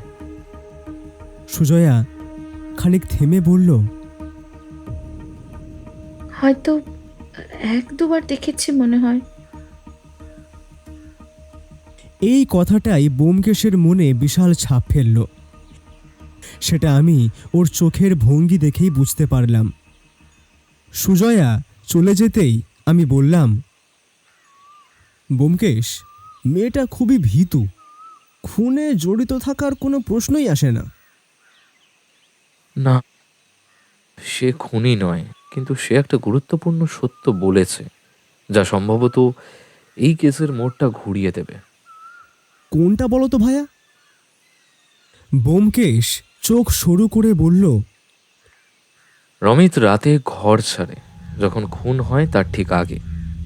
বাড়ির পেছনে যে অচেনা লোককে দেখা গেছে তার উপস্থিতি একই দিনে দুইজনের চোখে ধরা পড়েছে। আর সবচেয়ে গুরুত্বপূর্ণ, ইন্দ্রাণী রাতে বের হয়, এটা প্রথম নিশ্চিত হলো। ওর এই কথা শুনে আমার শিরদাঁড়া ঠান্ডা হয়ে গেল। ব্যোমকেশ উঠে দাঁড়িয়ে বলল, হ্যাঁ, এখন আমাদের সবচেয়ে গুরুত্বপূর্ণ জেরা ইন্দ্রাণীর সঙ্গে। সুজয়ার জেরা শেষ হতেই ইন্সপেক্টর ত্রিবেদী এসে বললেন, এবার বাড়ির চাকর বাকরদের ডাকবো? আসলে ইন্দ্রাণী স্নানে গেছে। ব্যোমকেশ একটু চুপ থেকে মাথা নেড়ে সম্মতি দিল। বাড়ির ভিতরকার কাজের লোকেরা অনেক সময় এমন কিছু দেখে ফেলে যা পরিবারের লোক লুকিয়ে রাখে বা রাখতে চায়। প্রথমে এলো হরিপদ, মাঝবয়সী, মুটিয়ে যাওয়া, চোখে চশমা, মুখে কালো গোঁফ। তার চেহারায় আতঙ্কের চেয়ে ক্লান্তিই বেশি। ব্যোমকেশ তাকে জিজ্ঞেস করল, প্রমিতবাবুকে আপনি কতদিন ধরে চেনেন? তা বাবু ওই 25-26 বছর তো হবে। ভীষণ ভালো মানুষ ছিলেন গো। খুনের আগে কিছুদিন ওনাকে চিন্তিত বা অস্বাভাবিক লাগতো? না গো বাবু, এই আমি তো রান্নাঘরেই থাকি, উনি বুড়ো মানুষ নিজের ঘরেই থাকতেন, আমি তেমন কিছুই দেখিনি। বাড়ির পেছনে বা বাইরে কোনো অচেনা লোক দেখেছেন? না, আমি সেসব দেখি না। রাত হলেই শুয়ে পড়ি, দিনেও ওদিকে বেশি যাই না। ইন্দ্রাণী? ব্যোমকেশ প্রশ্নটা করতেই হরিপদ যেন অবাক হয়ে বলল, ও তো চুপচাপ নিজের কাজেই থাকে, কোনো খারাপ আচরণ কখনো দেখিনি। হরিপদর জেরা শেষ হলো খুব দ্রুত। লোকটা সত্যিই কিছু জানে না। এরপর এলো বাগানের মালি নরোত্তম। শুকনো চেহারা, মাটির গন্ধ লেগে থাকা হাত, গলা খসখসে। ব্যোমকেশ তাকে প্রশ্ন করল, গত কয়েকদিনে বাগানে কোনো অচেনা লোক দেখেছেন? নরোত্তম মাথা ঝাঁকালো। ইয়ে না বাবু, এই বাগান তো আমার নজরেই থাকে, এ কাউকে দেখলে টের পেতাম। ব্যোমকেশ এবার গলা নামিয়ে বলল, ইন্দ্রাণী? ও তো কখনো ওই বাগানে আসে না, এই মাঝে মাঝে বারান্দা থেকে দেখতে পাই শুধু। ওর সঙ্গে আমাদের ওই কাজের লোকেদের এই তেমন কথা নেই।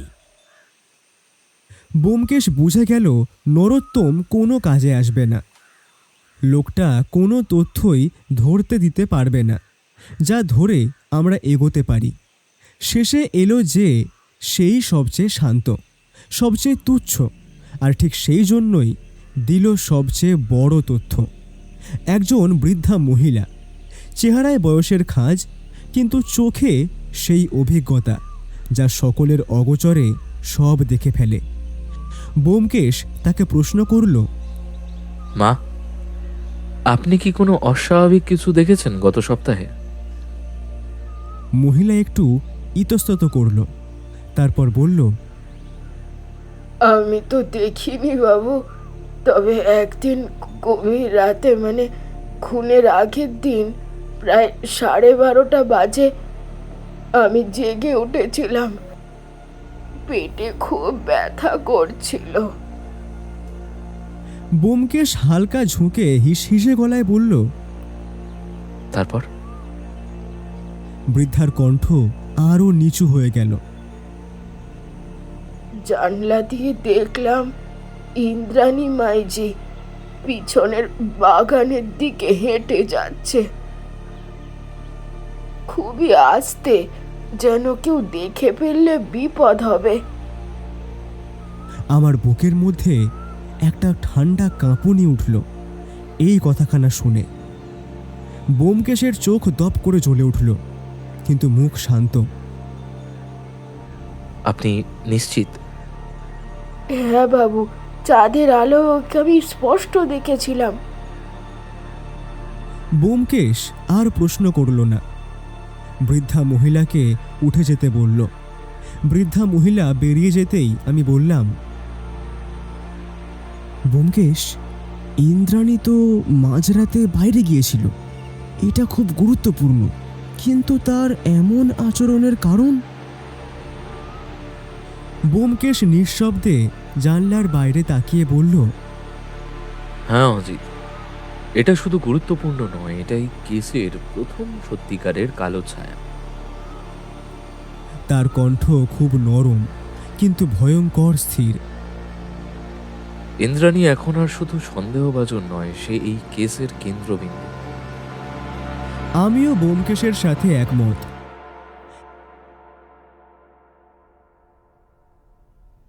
ইন্দ্রাণীকে ডাকা হলো বিকেলের দিকে। এখন ত্রিবেদী সাহেব নেই। ঘর জুড়ে নরম আলো, হাওয়ায় ধূপের গন্ধ। ব্যোমকেশ যেন ইচ্ছে করেই পরিবেশটা খুব শান্ত রেখেছে। এমনকি জানলার পাশে বসে রইল যাতে কথা হয় প্রায় পারিবারিক ভঙ্গিতে। ইন্দ্রাণী ঘরে ঢুকল মাথা নত করে। চোখে কোনো ভয় নেই, বরং শান্ত, অবজ্ঞাহীন একটা স্বভাবসুলভ কঠোরতা। চেয়ারে বসল খুব ধীরে, যেন নিজের প্রতিটা আচরণ সে নিয়ন্ত্রণ করে। ব্যোমকেশ মৃদু হাসল। তার প্রশ্নের ভঙ্গি ছিল এমন রকম, না খোঁচা, না ফাঁদ, না চাপ, শুধুই বাড়ির মেয়ের সাথে আলাপ, এর মতো। ইন্দ্রাণী, তোমাদের বাড়ির পরিবেশ তো শান্তই, কিন্তু তোমাদের সবাইকে দেখে মনে হলো যেন সবাই একে অন্যের চেয়ে অনেক দূরে দূরে থাকে। এটা কি ঠিক? ইন্দ্রাণী একটু হাসল, সেই চাপা ভদ্র হাসি। আসলে মানে এই বাড়ি এরকমই, সবাই নিজের মতোই থাকে। আমি তো এখানে ছোটবেলা থেকেই সম্পর্কগুলো আসলে বলতে গেলে খুব পারফর্মেটিভ, আনুষ্ঠানিক। দেখলাম তার চোখের কোণ একটু অশ্রুস্নাত। ব্যোমকেশ খুব ধীরে মাথা নেড়ে বলল, সুমিত কেমন? ইন্দ্রাণীর ঠোঁট সামান্য কেঁপে উঠল। সে এবার বলল, ভালো, তবে আহ, ব্যস্ত। মানে ব্যবসা নিয়ে মাথা ঘামায়। আমার সাথে এখন কমই কথা হয় দাদার। আর রমিত? রমিত একটু তিরিক্ষে স্বভাবের, সবাই তাকে ভয় পায় একটু। তবে হ্যাঁ, আমার সঙ্গে কথা কমই বলে। ব্যোমকেশ লক্ষ্য করল নামগুলো বলার সময় ইন্দ্রাণী মুখে বেশ নিয়ন্ত্রণ রাখছে, কিন্তু চোখ দুটোতে একটা হালকা বিরক্তি স্পষ্ট। এইবার ব্যোমকেশ আসল জায়গার দিকে সরে গেল, তাও এত কোমলভাবে যে ও বুঝতেই পারল না। প্রমিতবাবু তোমাকে খুব পছন্দ করতেন, তাই না? ইন্দ্রাণীর চোখ একবার জ্বলে উঠল, তারপর দ্রুত শান্ত হয়ে গেল। হ্যাঁ, জেঠু আমাকে মেয়ের মতোই দেখতে। আমি পড়াশোনা করতাম, ওইটুকুই ওনার খুশির কারণ ছিল। উনি চাইতেন আমি চাকরি করি, নিজের পায়ে দাঁড়াই। ব্যোমকেশ মাথা নোয়ালো, তারপর বলল, খুব ভালো মানুষ ছিলেন, তাই না? ইন্দ্রাণী গলায় একটু ভারী করে বলল, হ্যাঁ, ছিলেন। খুব ভালো মানুষ ছিলেন। উনি কাউকে কষ্ট দিতে পারতেন না। ব্যোমকেশ তার কণ্ঠের অনুভূতি মেপে নিল। শোক সত্যি, কিন্তু তার সঙ্গে আরেকটা আবরণ, দূরত্বের, সংযমের। ব্যোমকেশ জানত এটাই সবচেয়ে সূক্ষ্ম প্রশ্ন। এটা সরাসরি করতে নেই, তাই সে সেটা ছুড়ে দিল এমনভাবে যেন কথার মাঝেই উঠে এসেছে। আচ্ছা, প্রমিতবাবু কি কখনো বলেছিলেন তোমাদের ভবিষ্যৎ কিভাবে সাজানো থাকবে? মানে সম্পত্তির ভাগটা, কোনো উইল, ছেলেমেয়ের ভবিষ্যতের কথা তিনি তো ভাবতেন নিশ্চয়ই, তাই না? ইন্দ্রাণী অবাক না হয়ে শুধু একটু থমকালো, শ্বাস নিল ধীরে। না, অন্তত আমাকে কিছু বলেননি। জেঠুর ধন সম্পত্তির বিষয়ে তিনি কখনো সামনে কথা তুলতেন না। উনি বেশি ভাবতেন বাড়ির শান্তি নিয়ে আর ব্যবসা নিয়ে। বাকি সব নিয়ে উনি একেবারেই উদাসীন। ব্যোমকেশ যেন খুব স্বাভাবিকভাবে বলল, মানে উইল থাকলেও তুমি জানো না, তাই তো? জানি না। ব্যোমকেশ আর কিছুই বলল না, শুধু চোখ দিয়ে তথ্য টুকে রাখল মাথায়।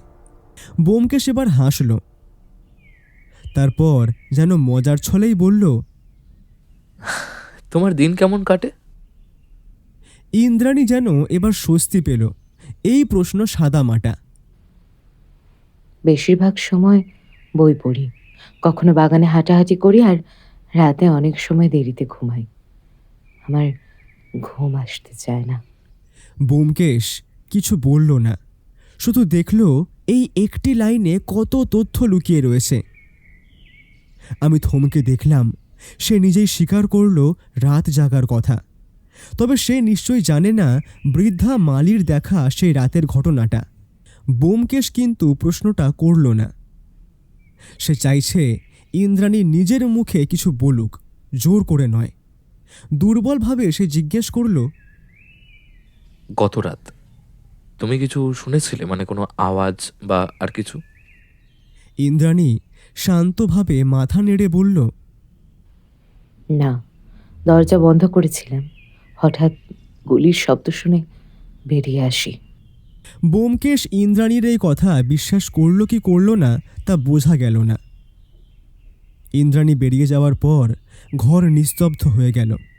আমি ব্যোমকেশকে জিজ্ঞেস করলাম, কিছু বুঝলে ভায়া?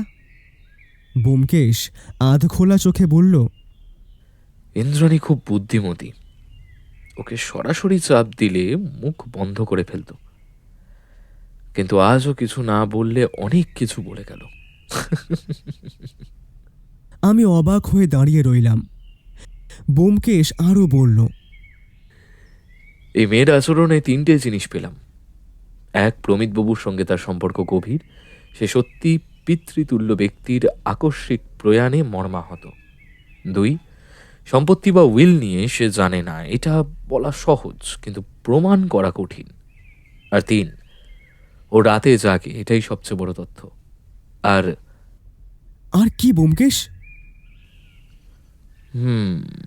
সে কিছু লুকাচ্ছে, তা স্পষ্ট। শেষে খুব শান্ত স্বরে ব্যোমকেশ আবার বলল, বন্ধু, এই মামলাটা এখন আসল রহস্যের সামনে দাঁড়িয়ে গেছে। আমি ওকে আর কিছু বললাম না। ইন্দ্রাণীর জেরার পর থেকেই ব্যোমকেশ যেন একটু বদলে গেল। আগেও ও এমন করত, কিন্তু এবার ব্যাপারটা আলাদা। আগে অন্তত আমাকে আভাস দিত, এবার সেটুকুও নয়। দিনের বেলায় দেখতাম ব্যোমকেশ বেশিরভাগ সময় বাড়িতে নেই। কখনো বলতো হাঁটতে বেরোচ্ছি, কখনো বলতো একটু ঘুরে আসছি। কিন্তু কোথায় যায়, কার সঙ্গে কথা বলে, কি দেখে, আমি কিছুই জানতাম না। তবে আমি জানি, ব্যোমকেশ যখন কোনো জটিল বিষয়ের গভীরে ঢোকে, তখন সে নিজের চারপাশে একটা অদৃশ্য দেওয়াল তুলে নেয়। সেই দেওয়ালের এপারে আমি থাকি, প্রাণপ্রিয় বন্ধু হয়েও। এভাবে চলতে চলতে একদিন গভীর রাতে হঠাৎ ঘুম ভেঙে গেল আমার। তখন ঘড়িতে প্রায় রাত 2টো। খাটে হাত বাড়িয়ে বুঝলাম ব্যোমকেশ নেই। প্রথমটায় ভেবেছিলাম হয়তো উঠোনে গিয়েছে, কিন্তু খেয়াল হলো দরজাটা ভিতর থেকে খোলা, বারান্দা ফাঁকা, পুরো বাড়িটা নিঃশব্দ। এক মুহূর্তের জন্য আমার বুকের মধ্যে কেমন একটা অস্বস্তি ঢুকে পড়ল। এই বাড়িতে রাতের নীরবতা আর দিনের নীরবতা এক নয়। রাতে সেটা ভারী, চাপা, সন্দেহ ভরা। আমি চুপচাপ শুয়ে রইলাম। ব্যোমকেশ ফিরল প্রায় ঘণ্টাখানেক পরে। আমি চোখ বন্ধ করেই বুঝলাম ওর হাঁটার শব্দ। ও চুপচাপ বিছানায় শুয়ে পড়ল, কিন্তু আমি তখন আর ঘুমোতে পারলাম না। আর রাতে ওকে বিব্রত করতে ইচ্ছেও করছিল না।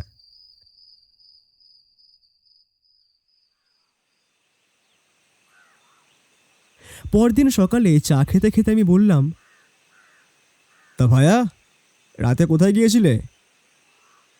ব্যোমকেশ এক চুমুক চা খেলো, তারপর বলল, ঘুম আসছিল না ভায়া, তাই ওই একটু হাঁটতে গিয়েছিলাম। আমি ওর মুখের দিকে তাকালাম। এটা কেবল উত্তর, কিন্তু সত্যি নয়। আমি এবার মশকরা করে বললাম, এই বাড়িতে গভীর রাতে হাঁটতে যাওয়াটা নিরাপদ তো? ভয় পেলে তদন্ত করা যায় না। ভয়কে করিয়া জয়, আমরা আমরা আবার দেখিব নতুন সূর্যোদয়। এই বলে কথাটা সে ঘুরিয়ে দিল। আমি আর চাপ দিলাম না, কারণ আমি জানি চাপ দিলে ব্যোমকেশ আরও চুপ করে যায়। পরের কয়েকদিন ব্যোমকেশকে প্রায়ই বাইরে বাইরে থাকতে দেখলাম। কখনো বাজারের দিকে যায়, কখনো গ্রামের রাস্তা ধরে হাঁটে, কখনো আবার বাড়ির পিছনের দিকটায় ঘোরে।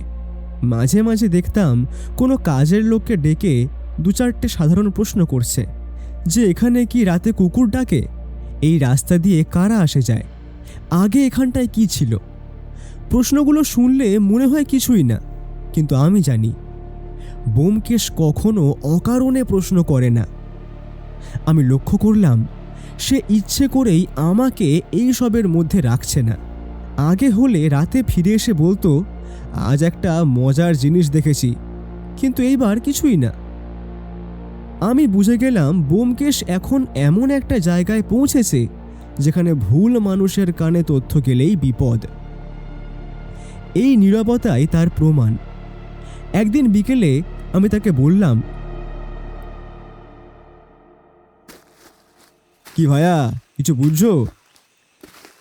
ব্যোমকেশ হেঁটে যেতে যেতে শুধু বলল, হ্যাঁ। শুধু হ্যাঁ আবার কি? সে থামল, আমার দিকে তাকালো। তার চোখে সেই পরিচিত গভীরতা। সব নয়, কিন্তু যথেষ্ট বুঝেছি। এই দুই শব্দের মধ্যে এমন একটা ভার ছিল যা আর কিছু বলার প্রয়োজন রাখে না। আমি জানি এই মামলাটা এখন শেষের দিকে যাচ্ছে, আর শেষের দিকে গেলে ব্যোমকেশ এমনটাই হয়, একলা, নিঃশব্দ, ভয়ঙ্কর রকম নিশ্চিত। সে আমাকে কিচ্ছু বলছে না, মানে সে কাউকে আঘাত করতে যাচ্ছে, আর সেই আঘাতটা হবে নিখুঁত। আমি শুধু অপেক্ষা করছি, মনে ভরপুর উত্তেজনা। আরও 2 দিন এমন করেই কাটল।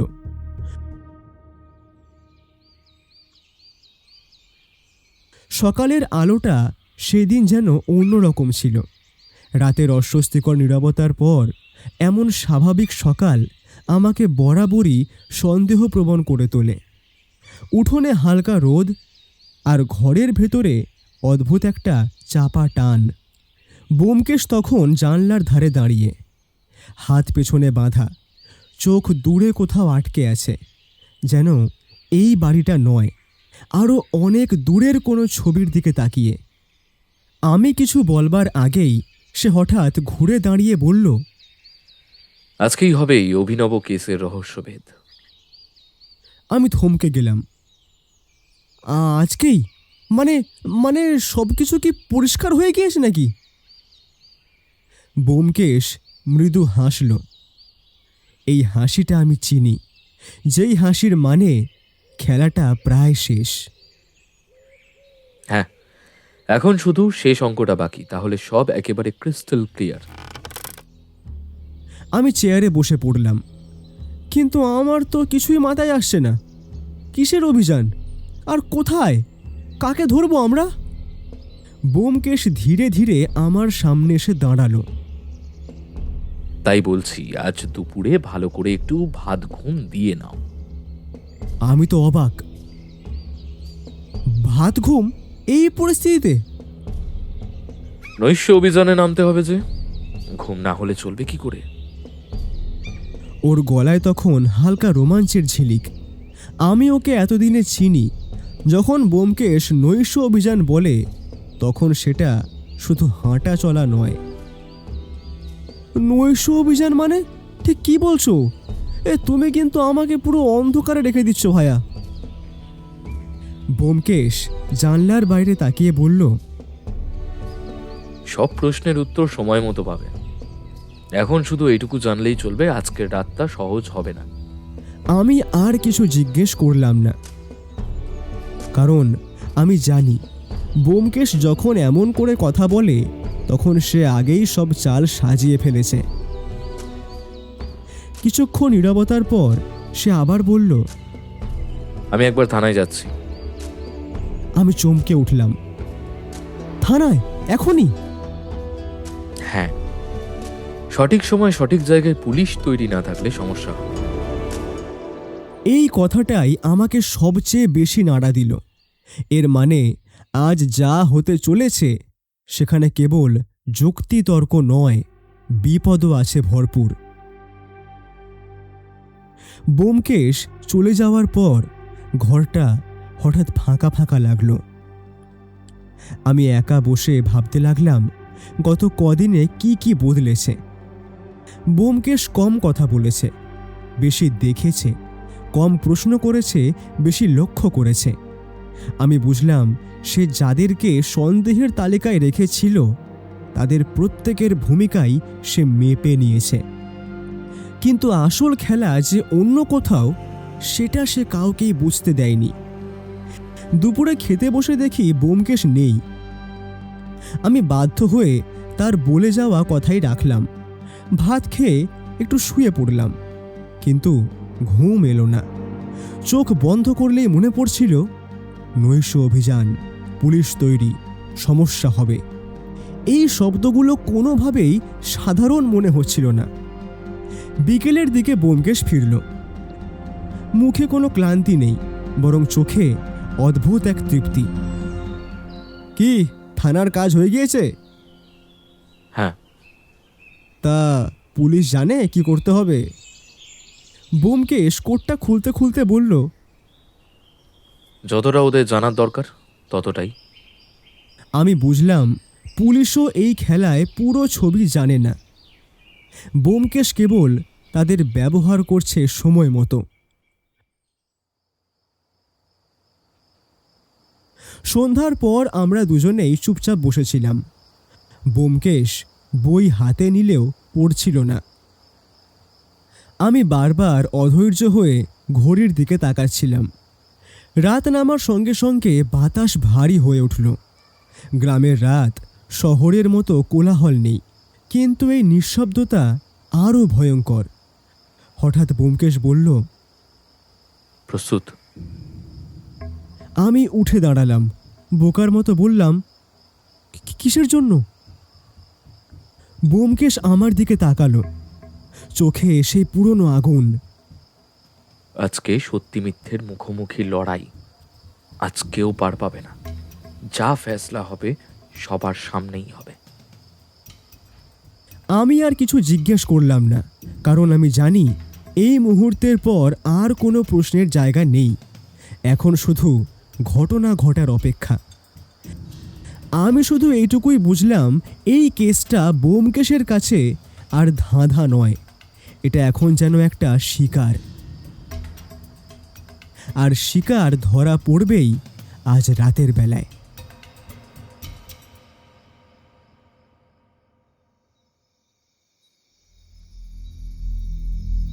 রাত তখন ঠিক 1টা।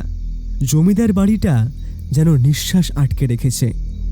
দূরের বাঁশঝাড়ে হালকা হাওয়া লাগলে পাতার মৃদু শব্দ, এই যা।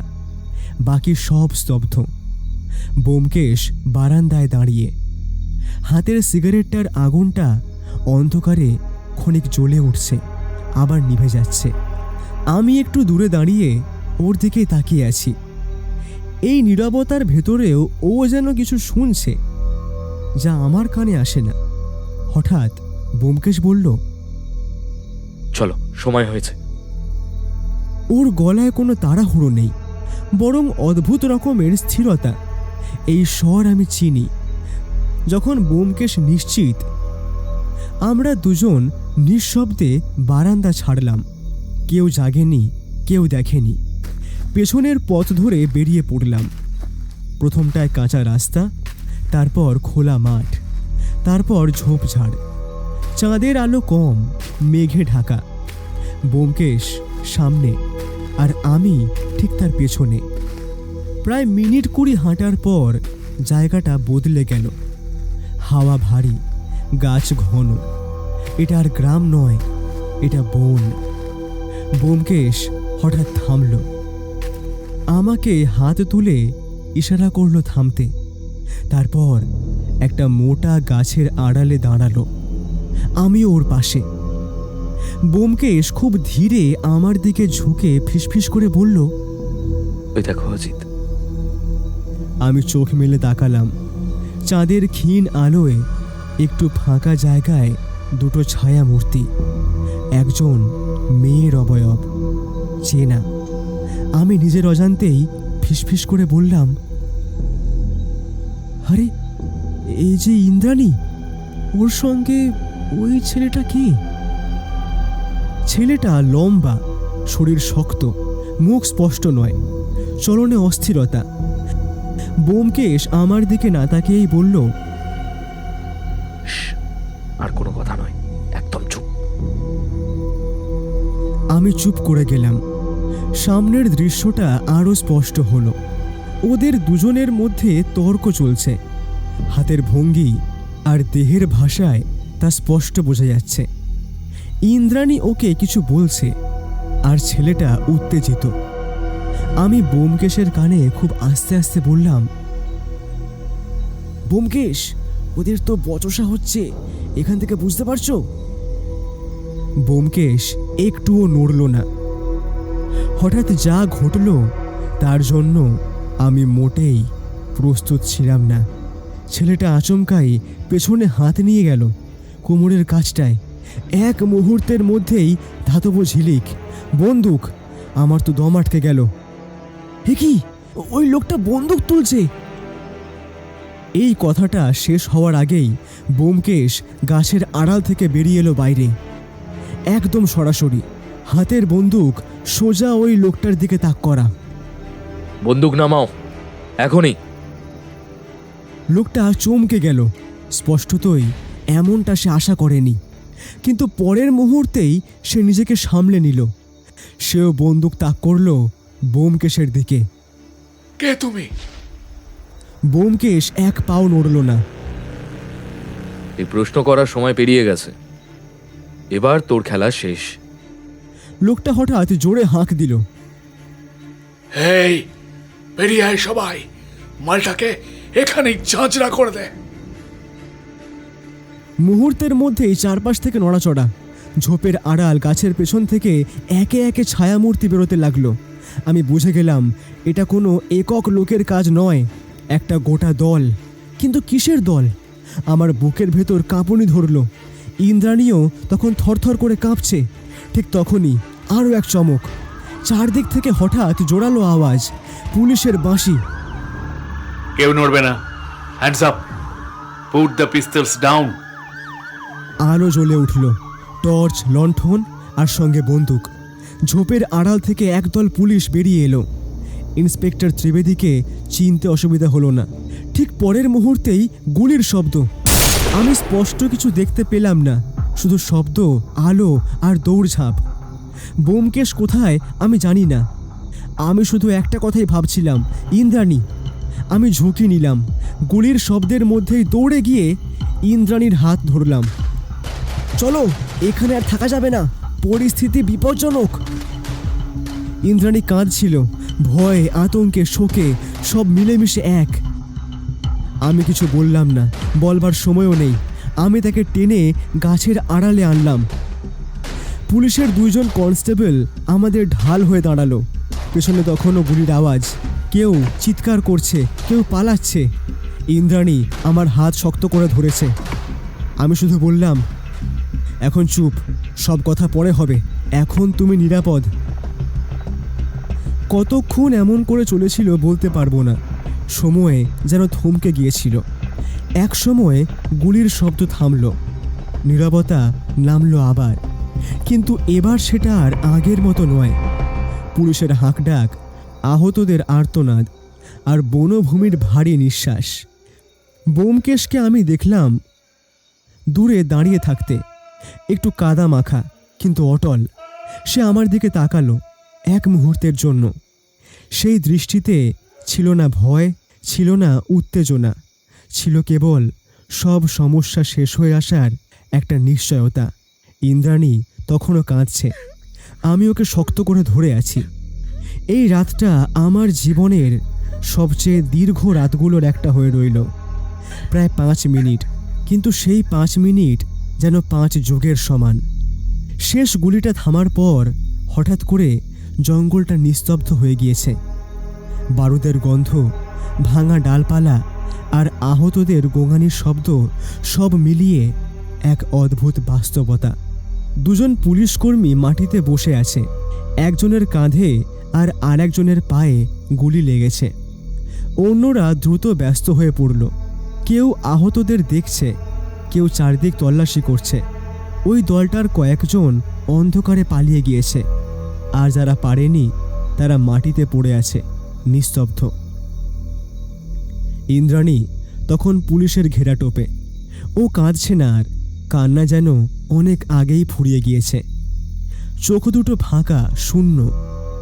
আমি ওর দিকে একবার তাকালাম, তারপর ধীরে ধীরে এগিয়ে গেলাম ব্যোমকেশের দিকে।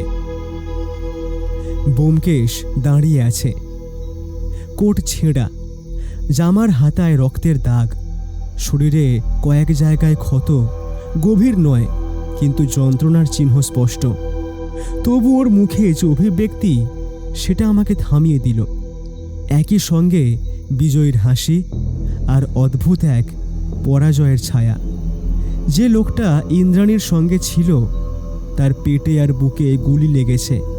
সে মাটিতে পড়ে আছে, চোখ খোলা, কিন্তু দৃষ্টি কোথাও নেই। এই মানুষটাই সব কিছুর কেন্দ্রবিন্দু। আমি কিছু বলবার আগেই ব্যোমকেশ কথা বলল, গলা শান্ত কিন্তু ভারী। এই রহস্যের সব পর্দা উন্মোচন কাল বেলায়। আমি চুপ করে শুনলাম।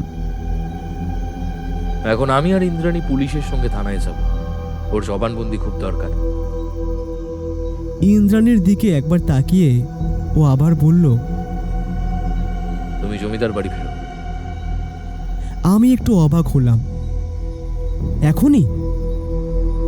হ্যাঁ, পুলিশের জিপ তোমায় নামিয়ে দেবে, যাও।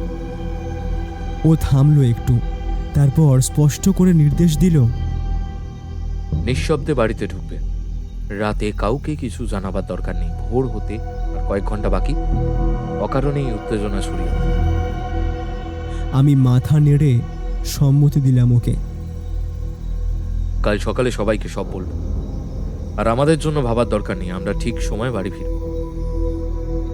আমি বুঝতে পারছিলাম এটা কেবল নির্দেশ নয়, দায়িত্ব হস্তান্তর। ব্যোমকেশ শেষ কথাটা বলার আগে একটু থামল, তারপর খুব স্পষ্ট, খুব দৃঢ় গলায় বলল, আর এখন একটাই কথা তোমাকে বলে রাখি, ইন্দ্রাণী অপরাধী নয়। আমি চমকে উঠলাম। ইন্দ্রাণী অপরাধী নয়? তাহলে কে? বাকি উদ্ঘাটন কাল বেলায়। সকলকে প্রস্তুত রেখো, ত্রিবেদী সাহেব আর আমি নিয়ে জমিদার বাড়িতে যাব। ব্যোমকেশের চোখে তখন আর কোনো দ্বিধা নেই, শুধুই সিদ্ধান্ত। আমি গভীর শ্বাস নিলাম। ঠিক আছে, সব বুঝলাম।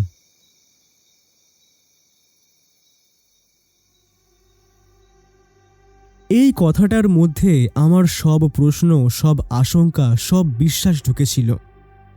পুলিশের জিপে উঠতে উঠতে ব্যোমকেশ একবার পেছন ফিরে তাকালো। আমাদের চোখাচোখি হলো। কোনো কথা নয়, কেবল এক মুহূর্তের নীরব সমঝোতা। জিপটা অন্ধকারের মধ্যে মিলিয়ে গেল। আমি অন্য জিপে উঠলাম। রাস্তার দুই পাশে অন্ধকার মাঠ, দূরে গাছের ছায়া। মাথার ভেতর শুধু একটা কথাই ঘুরছে, কাল বেলায় সবটা সামনে আসবে। জমিদার বাড়ির সামনে আমাকে নামিয়ে দিল পুলিশ। তখন ঘড়িতে প্রায় 3:30। আমি নিঃশব্দে দরজা খুলে ঢুকলাম। বাড়ির ভেতরে সবাই ঘুমোচ্ছে। এই ঘুমের মধ্যে লুকিয়ে আছে এক ভয়ঙ্কর অজানা সকাল। ঘরে ঢুকে শুয়ে পড়লাম আমি, কিন্তু চোখ বন্ধ করেও ঘুম এলো না। ব্যোমকেশের কথা বারবার কানে বাজছে। ইন্দ্রাণী অপরাধী নয়? তাহলে সে কি? শিকার, নাকি এমন একজন যে অনেক বড় কিছুর মধ্যে আটকে পড়েছে? ভোরের আলো ফুটতে আর বেশি দেরি নেই, আর সেই আলোতেই সব মুখোশ খুলে পড়বে।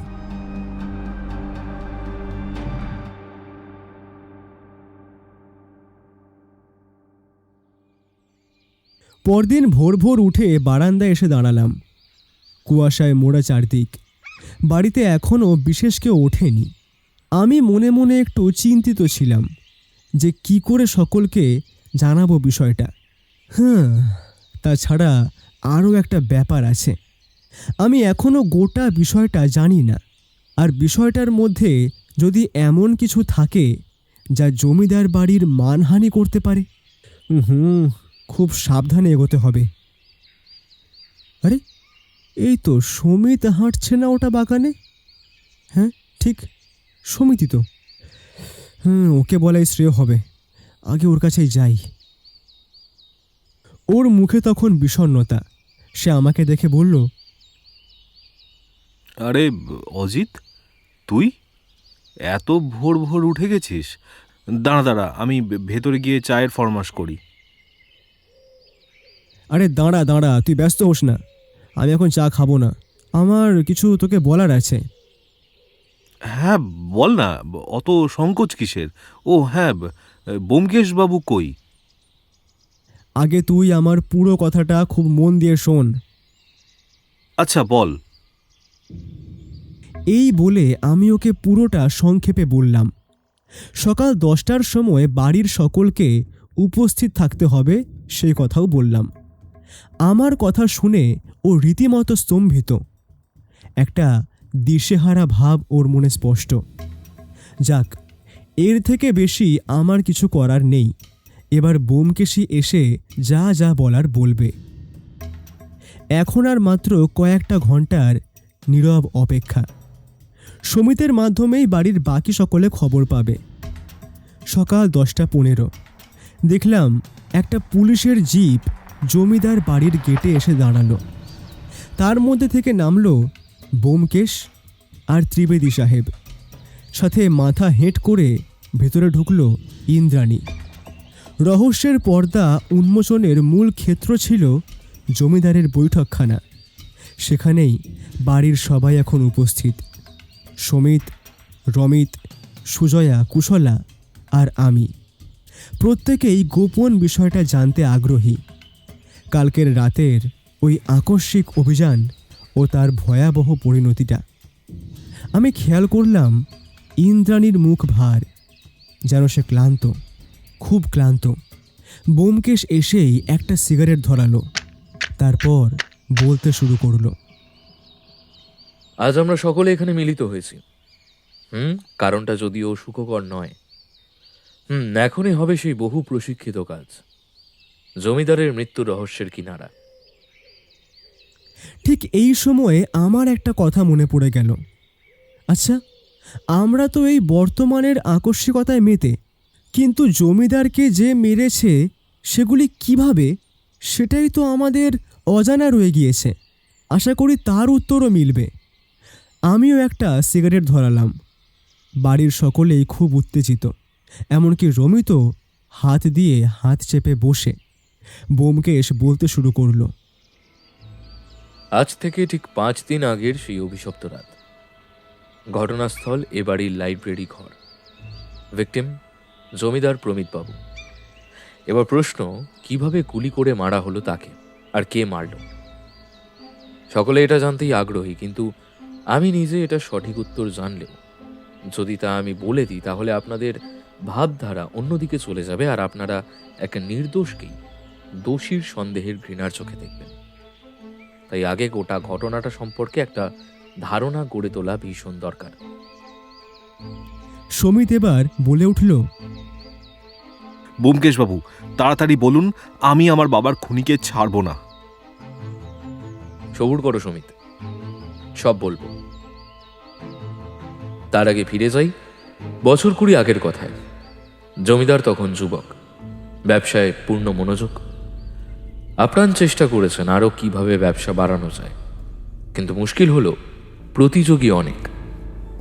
তারা মুখ বাড়িয়ে থাকে ওনার ব্যবসার বিন্দুমাত্র ভুলের সুযোগে ওনাকে পিছিয়ে ঠেলে এগিয়ে যাওয়ার জন্য। এমন সময় প্রমিতবাবুর পরিচয় হলো দুর্যোধন রায় বলে এক ব্যক্তির সঙ্গে। উনি ছিলেন এক গোপন চক্রের সাথে যুক্ত। সেই দলের কাজ ছিল বাংলার নানান অংশ জমিদার ও ব্যবসায়ীদের থেকে অর্থ সংগ্রহ করে গোপনে দেশি অস্ত্র তৈরি করা ও বেআইনিভাবে সেগুলোকে বিদেশে চড়া দামে বেচা। বিনিময়ে তারা ব্যবসায়ীদের যাবতীয় সমস্যার সমাধান করত, যে কোনো ব্যবসায়িক প্রতিদ্বন্দ্বীকে পদ থেকে সরানো কিংবা নারী ঘটিত নানান বিষয়। জমিদার প্রমিতবাবু জড়িয়ে পড়েন এই চক্রের সাথে। যাই হোক, এবার আসি আসল সমস্যাটার কথায়। দুর্যোধন রায় মারা গেছে প্রায় 3 বছর আগে, কিন্তু বন্ধ হয়নি তার এই কারবার। এখন এই কারবারের মূল হোতা তার ছেলে শোভন রায়। এখন জমিদারের বয়স হয়েছে, ব্যবসা ক্ষেত্রে থাকে ম্যানেজাররা। বড় ছেলে ভালোভাবেই প্রতিষ্ঠিত, ছোট ছেলেও একটা ছোট ব্যবসা করছে। সুতরাং সেভাবে আর তার কেউ নেই। তাই শোভন মাসখানেক আগে তার বাড়িতে এলে জমিদার ওই দলের সঙ্গে সম্পর্ক ছিন্ন করার সিদ্ধান্ত জানান। শোভন যথারীতি খুব অসুখী হয়। সে জমিদারকে খুনের হুমকিও দিয়েছিল। সেই নিয়ে জমিদার চিন্তিত ছিলেন খুব সম্ভবত। আর এই কথা তিনি কাউকে বলতেও পারছিলেন না, কারণ তার জানাজানি হলে তার প্রতিমূর্তি কলঙ্কিত হবে। কিন্তু বোমকেশবাবু, আপনি এত কিছু জানলেন কিভাবে? এবার আসি সেই প্রসঙ্গেই।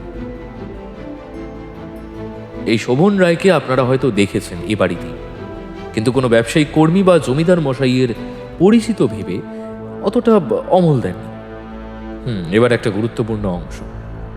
প্রায় 2.5 বছর, হ্যাঁ ঠিক, এত লম্বা একটা সময় ধরে ইন্দ্রাণীর সঙ্গে শোভনের ভালোবাসার সম্পর্ক গড়ে ওঠে। ইন্দ্রাণী শোভনের প্রকৃত পরিচয় জানত, শোভনই জানে। ইন্দ্রাণী প্রায় রাতে খুব গোপনে আর সন্তর্পণে তার প্রেমিকের সঙ্গে দেখা করতে দক্ষিণের গভীর জঙ্গলের তাদের গোপন ডেরায় যেত। না, এটাকে আপনারা অন্যভাবে নেবেন না। ওদের মধ্যে নিছক ভালোবাসা ছিল, কোনো শারীরিক সম্পর্ক নয়।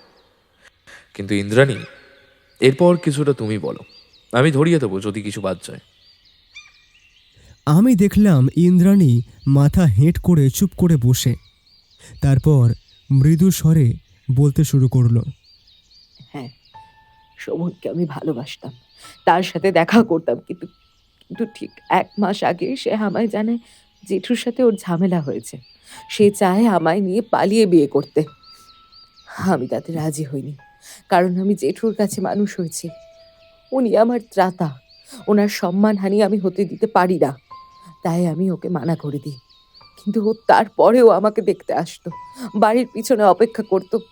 আমি বের হতাম না। জেঠুর খুনের দিন সে বিকালে আমাকে দেখতে আসে, আমাকে বলে আর কোনো চিন্তা নেই, সব সমাধান হয়ে গেছে, এবার এবার আমরা অনায়াসে বিয়ে করতে পারি। হ্যাঁ, আমি বুঝিও নি ও কি বলতে চাইছিল তখন। কিন্তু সেই দিনই হঠাৎ করে জেঠুর ওভাবে খুন হওয়া, আমি খুব ভেঙে পড়ি। আমার সন্দেহ হয় শোভনকেই আ- আ- আমি আমি আমি সে কথা কাউকে কাউকে বলতে পারিনি। বিষয়টা নিয়ে নিশ্চিন্ত হতে আমি আমি 2 দিন পরে রাতে গোপনে ওর সাথে দেখা করতে যাই। এবার ব্যোমকেশ ওকে থামিয়ে দিল। তারপরে গম্ভীরভাবে বলল, এখান থেকেই মূল ঘটনায় আমার প্রবেশ। আমার রাতে ঘুম না আসায় আমি বারান্দায় দাঁড়িয়েছিলাম। আমি ইন্দ্রাণীকে দেখতে পাই যে সে কোথাও একটা যাচ্ছে। আমি ওকে অনুসরণ করলাম, আর সেখান থেকেই শোভনের ডেরার খোঁজ পাওয়া গেল। তারপর থেকে আমি গোপনে ওদের গতিবিধির উপর নজর রাখছিলাম। যদিও সেই ইন্দ্রাণীর কাছে স্বীকার করে যে সেই জমিদারের হত্যাকারী। ইন্দ্রাণী সেই রাতে কিছু বলতে পারেনি শোভনকে, সে ঘৃণায় আর লজ্জায় কাঠ হয়ে গেছিল। আমি জানতাম গত রাত্রেই ইন্দ্রাণী আবার শোভনের কাছে যাবার কথা। আমার মনে হয়েছিল ইন্দ্রাণী শোভনের সাথে সব সম্পর্ক ছিন্ন করবে, আর আমি এটাও জানতাম যে শোভনের পরিকল্পনা ভালো নয়। ইন্দ্রাণী ওখানে গেলে ইন্দ্রাণীকে খুন করবে সে। তার দলের লোকেদেরও একই কথা বলা হয়েছিল। আর এখান থেকেই আমার গত রাতের নৈশ অভিযানের প্লট নির্মাণ। শোভন ইন্দ্রাণীকে গুলি করার জন্য বন্দুক বার করার প্রয়াস করতেই পুলিশ ও আমি যৌথভাবে ওই দলের ওপর সরাসরি আক্রমণ করি। আর দুঃখের সাথে বলছি, শোভন ঘটনাস্থলেই মারা গেছে। ইন্দ্রাণী হাউ হাউ করে কাঁদছে। তার বৌদিরা তাকে সামলানোর চেষ্টা করছে সর্বত্রভাবে। সমিত এবার বলল, কাঁদিস না ইন্দ্রাণী, তুই দোষী নোস, তুই ফাঁদে পড়ে গেছিলি। তোকে আমরা ভুল বুঝছি না, শান্ত হ। কিন্তু ব্যোমকেশ বাবু, তাহলে বাবাকে খুন কিভাবে করলো ওই শোভন রায়? এইবার এই মোক্ষম প্রশ্ন। জানলা বন্ধ, দরজা ভেতর থেকে বন্ধ, অথচ গুলি চলেছে, আর খুনি ভেতরে নেই। আপাতভাবে অসম্ভব লাগে, কিন্তু একটু ভেবে দেখলে বোঝা যায় গুলি চালানোর একটা রাস্তা আমরা নজরে আনিনি। ঘরের ঘুলঘুলি, কিন্তু ওখানে খুনি উঠল কেমন করে, তাই তো? মই না, মই হলে দাগ থাকতো। আমি অনেক পর্যবেক্ষণ করে বুঝলাম খুনি ওই ঘুলঘুলির কাছে পৌঁছতে বট গাছের ওপরে চড়ে গেছে। হ্যাঁ, ভালো করে ভেবে দেখবেন, ওই গাছের একটা মোটা ডাল ওই লাইব্রেরি ঘরের ঘুলঘুলির কাছে থেমেছে। হ্যাঁ, শোভনের নিশানা চমৎকার। সে ওইখান থেকে একবারের চেষ্টাতেই জমিদার প্রমিত বাবুর মাথায় গুলি চালায়। কিন্তু এটা আর প্রমাণ করা এখন সম্ভব নয়। সমিতের চোখে এবার জল, রমিত উদাস। বাড়ির 2 বউয়ের আঁখিও অশ্রুস্নাত। ইন্দ্রাণী বিহবল দৃষ্টে চেয়ে আছে। এখন সব স্বচ্ছ, আর কোনো প্রশ্ন নেই। নিজের জীবন নিয়ে শঙ্কায় ছিলেন বলেই জমিদার সমিতির মাধ্যমে আমাদের ডেকে পাঠান, কিন্তু তার আগেই সব শেষ। কাঞ্চনপুরের এই রহস্য অত্যন্ত বেদনাদায়ক। যদিও জমিদার নিজেও ধোঁয়া তুলসী পাতা ছিলেন না, বাইরে থেকে উনি সজ্জন ও দানশীল, অথচ ভেতর ভেতর নিষ্ঠুর। আসলে এটাই জগতের বৃহত্তম বিস্ময়। মানুষের মনের গোপন কোণায় কোন হিংস্র পাশবিক বৃত্তি লুকিয়ে আছে তা আমরা জানি না, আর তাই এই পৃথিবীটাকে সুন্দর লাগে। তাই তো বারে বারে বলি, কার ভিতরে কি লুকোনো জানি না বলেই মন থামে। অচেনা চোখে ভাসে গল্প অজানা কথার নামে। সব যদি আগে জানা যেত, বিস্ময় হারাতো রং। প্রশ্নের ফাঁকে বাঁচে আসা নীরবতার ঢং। ভুল বোঝার মাঝেই জন্ম নেয় বিশ্বাসের আলো। না পাওয়ার বুকের ভেতরেই লুকিয়ে থাকে ভালো। এই অজানাই পৃথিবীকে রাখে এত আপন। রহস্যেই মোড়া মানুষ, সেখানেই প্রেমের ধন। হয়তো নিজের পাপের শাস্তি জমিদার আর শোভন দুজনেই পেল। যাক, এখানে আমাদের আর কাজ নেই, এবার ফিরবার পালা। আমরা রওনা দেওয়ার আগে হঠাৎ সমিত আমাদের ডাকল, হাতে দিল একটা ধাতব বাক্স। পরে বাড়ি ফিরে এসে ওটা খুলে দেখেছিলাম, তাতে আছে একটা অষ্টধাতুর মূর্তি। হ্যাঁ, আমাদের পরম প্রাপ্তি।